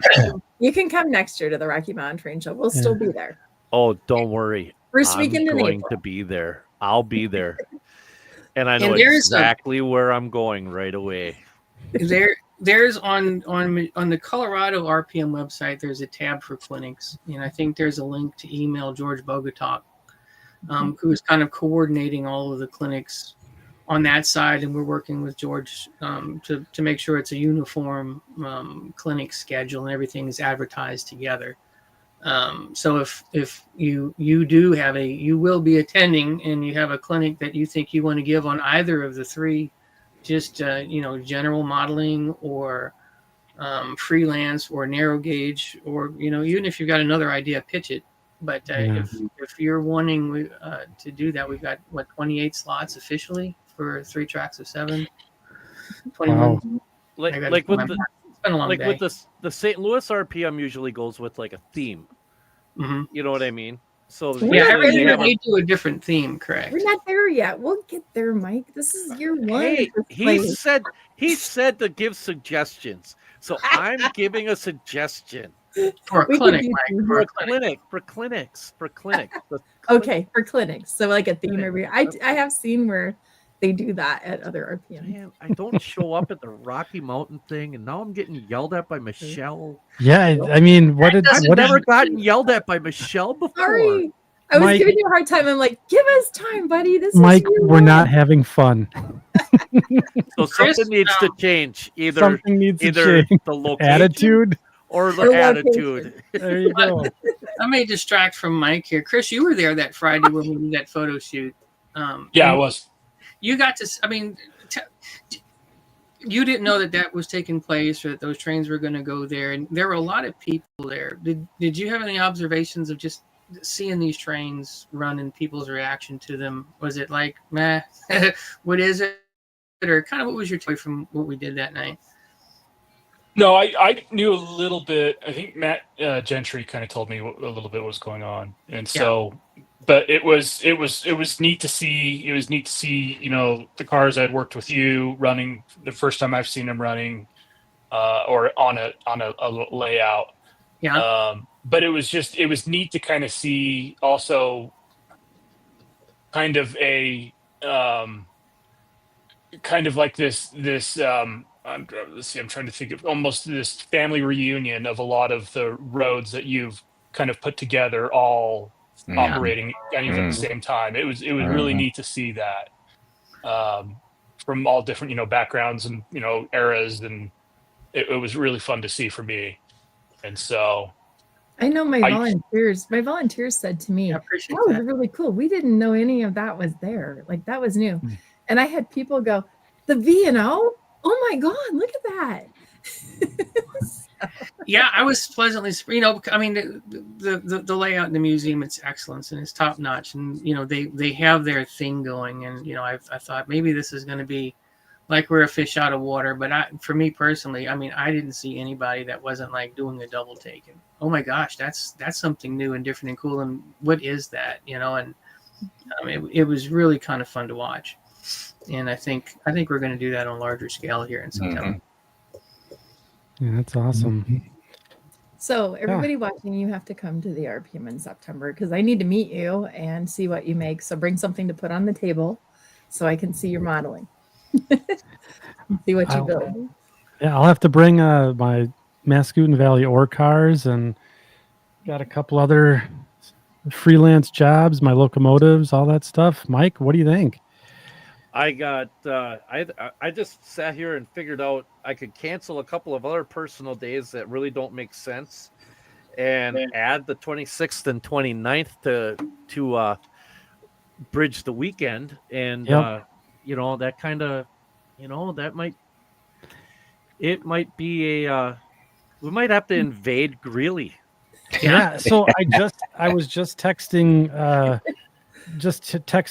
my chief financial officer, and making sure that she was okay. I said, you went to North Carolina for 5 days, maybe I get to go to Colorado here in the fall. And so that's yeah, thanks that'll help. So yeah, this is fantastic. I mean, this, first of all, you both, Michelle, Chris, you guys are awesome, and Doug for setting this collaboration up. I think it's a fantastic idea, and I'm really excited about it. And I'll say this: I've met some great friends at RPMs, right? So one of the guys who's in the show here, Randy Timmerman, every time I go to St. Louis, I look forward to, meeting up with him. We go out to dinner, we have, a couple of drinks, we talk, driving around, going rail fanning, and just hanging out. And it's just a fantastic experience. Plus I get to see the Eggerts and all the other people that I love and love to hang out with at RPM. So Michelle, you're absolutely right. Getting to be with the people at a show and just kind of hang out and talk about models and stuff. I think the RPM is a fantastic forum, and I'm excited about it. And now you're adding the freelance element, and now it's like, all right, here we go. This is my time to shine. So I absolutely love it, and I commend you guys for getting together to do this. So hats off to you. Thank you. for thanks doing for it. having us on here. It's Yeah. a So I think we're getting to the 2-hour barrier here, right? We want to keep our shows to the 2-hour mark. So are there any other topics that we want to discuss this evening? We'll kind of go around the room just like we're in a business meeting, right? And do the awkward, well, I'm good, stuff like that. So Chris, did we have any Chris from HomeShops, any other topics that we wanted to touch on this evening before we shut her down? Yeah, we'll touch on this really, really briefly. There's we mentioned in the advertisement for the show that we would talk briefly about tariffs, and the sole thing we wanted to really get out there is that all of the model manufacturers are working very diligently to create a unified message under the umbrella of the Hobby Industry Coalition. And there was some talk that they would have a website up and live by today, which it is not. So we're not going to talk about it in great depth. But there's things we can control. There's things we can't. One thing that is certain right now is that everything is an unknown. And the one of the things we can control is education and getting the word out in the forms of lobbying and writing our politicians and expressing that this isn't just something that doesn't have consequences. So when the website is live, we will be posting to it on our social media channels, and we'll also have a link to it on homeshops.net. My understanding is it'll have make it easy. There'll be templates to write letters to your congressmen and senators, and there will be a petition that you can join. And the simple message is this business has never been here. That a 145% tariff. We've got Berwick boxcars, Berlin Mills boxcars that we made available for pre-sale last episode. Yep. Those are going to arrive at Rapido next week. And so they are on track to be delivering as advertised in May. And I think we're going to be able to deliver those to the customers that pre-ordered without anything additional. But as we're making decisions, and Doug and my team are talking about, well, here's an opportunity from this manufacturer and this manufacturer, and we think it's going to cost us this much to place this order. And we should be able to sell it and, stay in business. Because we have certainty with math, and that uncertainty now puts us in a position to, do we place this order? And I believe, I am very hopeful that we're going to come out of this and be able to move forward. But certainly, if there's levers we can pull by communicating and educating and reaching out to our officials, we're going to do that. And I've got to tell you, I've been very, very impressed by who I've seen in this coalition. And the work that they've done, and Stacey Walters-Naffa has kind of taken a leadership position in that coalition, and it's really, really reassuring to see how everybody's pulling together and getting the message out. There's been a couple of videos. Rapido did a video that's been shared on many places in social media. I don't know if you linked it in the comments, but trains.com did an interview with Stacey Walters-Naffa, a great interview. She did an excellent job of communicating the talking points and the issues, and I recommend highly that anybody who wants to learn a little bit more. It's a lengthy interview, but you'll come away from that with a grounded understanding of what we're facing. And it's not just a model railroad thing; it's a toy, and it's a small business thing, Right. So when that is posted, we would like to ask. If you've got time, look at the website when we share that, and engage tactfully and respectfully to keep everything on point. That's when people listen. Yeah, and I think we all believe in the one thing here, right? Model railroading is fun, and when we want to keep the fun rolling, and without folks like HomeShops, we don't have, these types of forums, and, we don't have these relationships, and, the and then the products are just kind of a byproduct of this thing that you guys have built. So yeah, so like I said, I agree with you there, Chris, 100%. And yeah, so if if the time comes, just let us know, and we'll pass the message along here at the second section as well. So I appreciate it. I mean, it's been mentioned in one or two of the videos before, is the fact that even our largest, regardless of what scale you're in, even some of the largest manufacturers in this hobby are still small businesses. right. And margins are tight to begin with in this industry. They just are. That's the reality of it. And for the manufacturers to be able to continue to put out the quality of product that is at a relatively affordable price, Right. it really puts a huge damper on that ability. And it's just very, very important for us as modelers not to get mad at the manufacturers. This isn't the manufacturer doing thing. So it's, we need to do what we can to help them. And like Chris said, I've been a legislative rep for a railroad union for 12 years, and I've dealt with the politics side of how things need to be done and what they will and what they will not listen to. And if they are getting barraged full of curse words and finger pointing, instead of factual information, they work on facts. Andy, you work with government agencies also. They work off of facts, and they work off of numbers. And that is what, if you could show them as modelers that this is really impactful, that they will listen. They will listen. And so I implore all of you, when like Chris said, when the website gets up and running, go to the website and please get a hold of your legislators and let them know what's going on, and do it in a respectful manner. When I first started hearing about what was going on, Andy will tell you, I was pissed. Yeah, I was pissed. Like no holes barred. And I was mad at the manufacturers. I was mad at the government.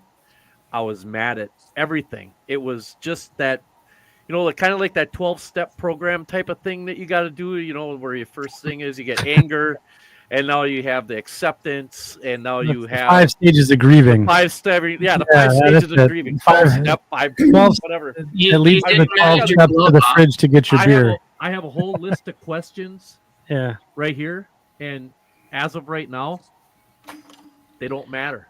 Yeah. Not a damn one of them matters, because we don't know what direction this is going to happen. So patience is what the biggest thing can be given to the manufacturers right now, because they have to figure this out. And if they can't,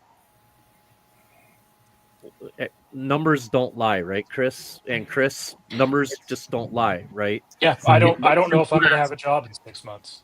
Yeah, the math, you can, math has never not been reliable. Yeah, it's always, math always tells the true story, and it just, it's just a situation where being patient and supporting the manufacturers with, purchases that you may have been waiting on, buy up now. I buy these guys, buy every one of these companies out of their stock. That you can help. That'll help. That's money in their pockets that they can use towards trying to fix this problem. It just is, it's just, I don't know what else I can say to try to advocate for this, but it's a serious situation. It really honestly is. And like Chris said, once the website gets up and you have questions, we're talking about it a little early prior to it going out, but we'll make sure it's referenced, and so you can take a look and do the research yourselves, and those other pieces that are out there with the David Pop interview with Stacy Walters Naffa from on the Fire Crown Media stuff. That was some good content there. And the Jason Schran, he's done some videos on his YouTube channel kind of explaining it and the process. And so I think those are some good avenues just to kind of start to get to understand what the situation is that we're all kind of, well, not us, but the people that bring us these models are facing. So anything else, Chris, Doug, or Chris, that you wanted to touch on with the tariff topic before we move on? Nothing for me on that topic, but I can give some other real fast comments. Okay, yeah. Chris, did you have anything you wanted to add on the tariff, Mr. Brimley? Not too much for me right now. It's kind of not my place to speak for the company, but No, I mean, understood. it's a frightening situation for us because, like as I mentioned before, I mean, if things don't change, like I said, I have no idea if I'll have a job in 6 months, to be honest, and so Sure. it's unsettling. There's been a lot of lost sleep lately. Sure, for sure. So. All right, so let's kick it over to Doug with some quick comments here. Yeah, some quick comments. I know there's been something technically going on with the camera here, so it may not be in sync, but as long as you can hear me, Andy and Mike, as usual, thanks for the platform. Always enjoy coming to Second Section because of the positive nature and the cooperative spirit that takes place here. Chris Brimley, great getting a chance to meet you. Michelle, first met you at the Valley Forge there a couple of years ago, and then we had a chance to chat at Amherst. Thanks for bringing us up to speed on what's going on at the museum. I have been to the museum multiple times, but it's been a number of years, and had the opportunity to actually operate there one time, which was, Andy, you've got to see that museum. Yeah. Brad, you and I go way back with you and your dad, so that's always great working with you. Chris Palmieri, hey, you know what's going on there. So I will say this: we appreciate the fact that we have this platform with Second Section. We appreciate the fact that thanks to Michelle, we're going to be able to do this freelance forum. It's going to be a gathering of like minds, sharing of information, and the bottom line is having a good time. The time is now for freelance, and this gives a lot of folks an opportunity to see it up close and personal. So I'm really looking forward to it. It's going to be a great time. So again, thanks everybody. Thanks, Doug. Yeah, thank you. Yeah, thank you. Brad, it's great always seeing another V&O car come out that I get to add to my collection. Any thoughts on tonight's show before we tie down for tonight? Oh, I enjoy every time I'm invited. It's just so much fun. It's to meet the people behind names. Like Chris will say, "Oh yeah, Christopher Brimley is going to be on there," and I say, "Oh okay." So then I get to meet people and to see their faces, and somebody I haven't seen in a long time. Like Doug and I go way back. Still haven't missed Chris, avoiding that, and I'm really looking forward to being there in September to represent my father's work and the next generation. Mm-hmm. Was that an announcement, Brad? Was that an announcement to what? That you're going to be there. I just booked my hotel room. All right. Yeah. All right. I should have hotel rates by next week. I talked to him again today. That's good. That's good. Thanks again, Brad, for taking the time. Chris Brimley, how was your experience tonight? I know you and Mike go way back. You let him run the Exactrail booth once. You Yeah. know, Yeah, I mean, I really look at where Exactrail's now. I tolerate Mike. Yeah, I know. I think it was shortly after that things kind of Yeah. ended. So thanks, Mike. I appreciate it. Hey, I'm here to help, buddy. You're not doing good with your aloha, Mike. I'm what? No, I'm great. No, I had a very good time. This was a lot of fun. It was very good. I mean, yeah, there was a few faces. I mean, that I know quite well, and so a few of you I don't. And so it was an honor to meet many of you for the first time. well, it was great having you on the show, and appreciate you taking the time. And again, you and the crew at ScaleTrains are always welcome here. So, you have that standing invitation. So Well, thank you. maybe, I appreciate it. yeah, of course. Michelle, again, you're kind of you are a first timer to the show. Any closing thoughts or things that you want to leave with the audience before? I don't have any food for the feedback card, but I know you're supposed to ask people for feedback. Yeah, right. Thank you for letting me come and talk tonight and for being interested in what we do. I have had such a journey through the world of model railroading, and it's the people that really make this hobby amazing. And so it's been an honor to be on here with all of you tonight and to see all of you and to meet Brad, who I hadn't met yet. So thank you for letting me come on. Well, you're quite welcome. And I mean, I don't want to speak for Mike, but what you're doing at the museum is really cool. Yeah. Not just from the model railroad perspective, but from the community perspective. Yep. I think that's top drawer in my book. It's So phenomenal. yeah, Well, thank you. We always try to do the right thing. that's a good motto to live by. That's for sure. So Mr. Palmieri, we'll leave the last words for you before I do the awkward thing and hand it over to Mike. My wallet's a little lighter tonight. I thought you said you didn't have it. Oh, that's right. It's on your phone. On his Yeah. phone. Yeah, it's on his phone. It's on my phone.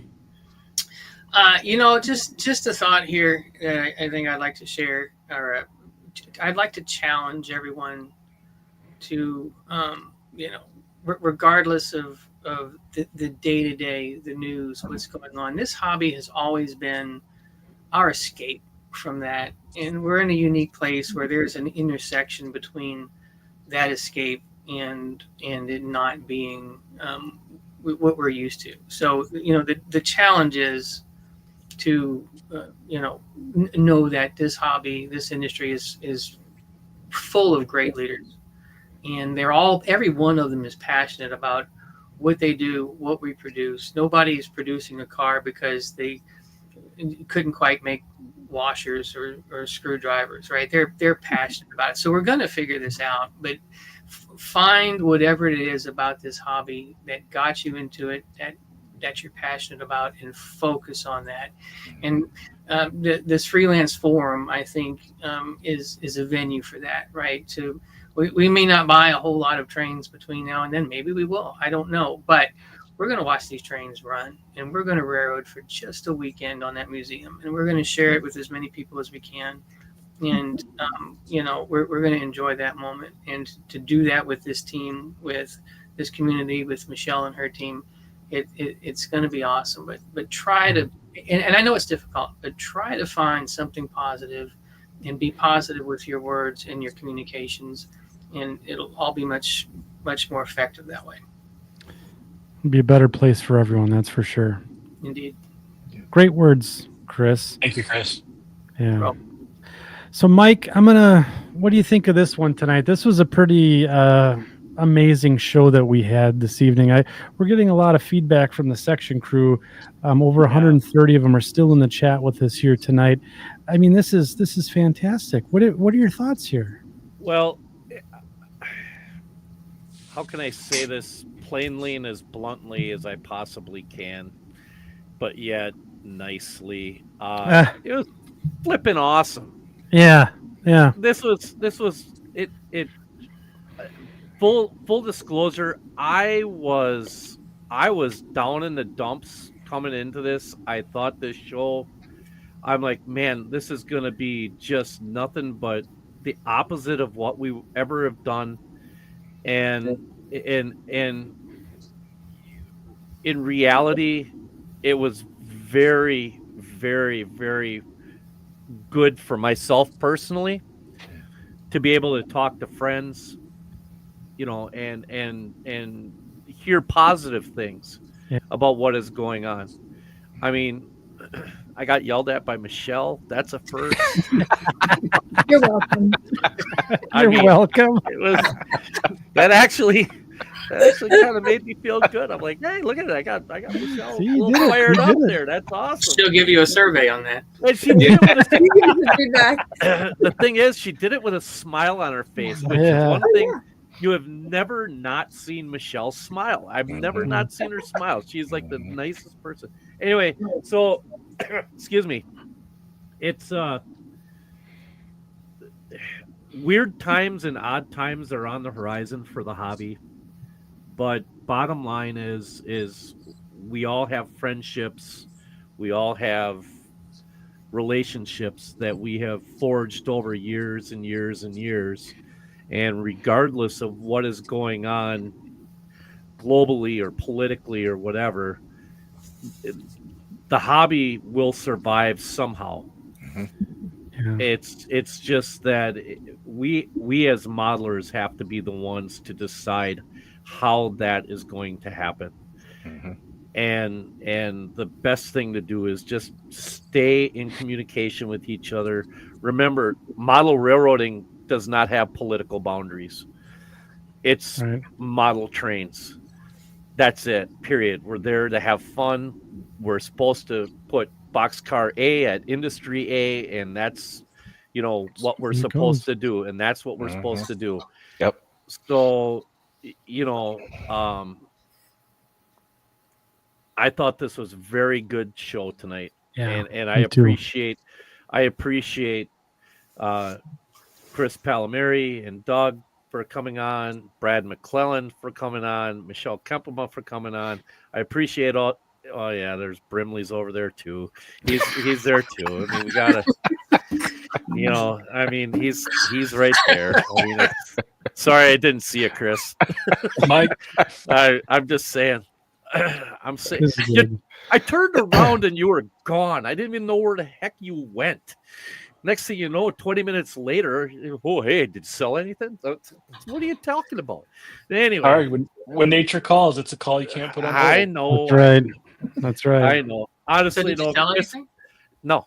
I will say this much. I will say this much. Chris Brimley and I, we've communicated quite a few times.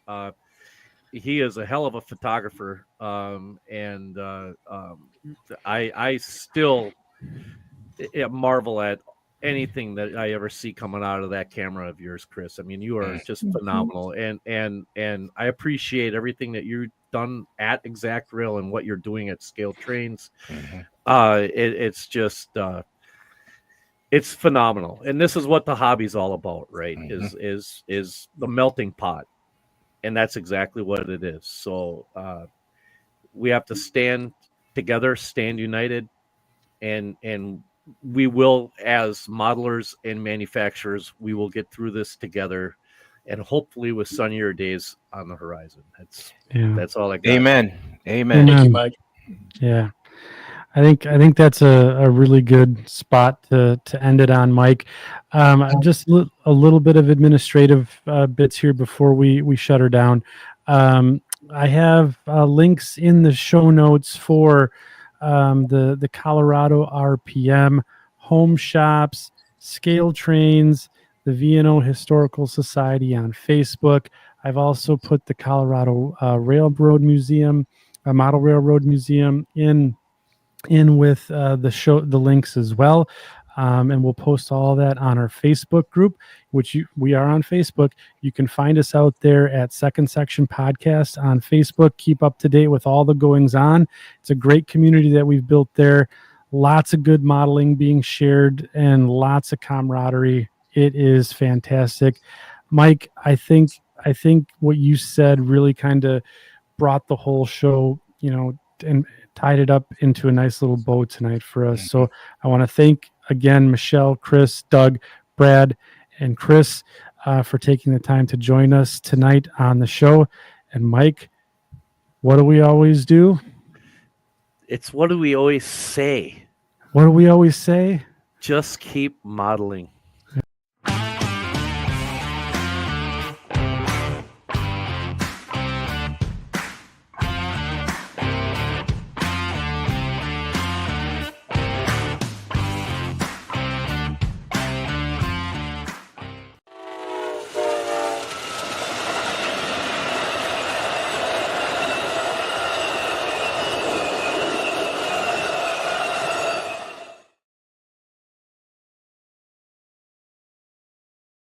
Clear.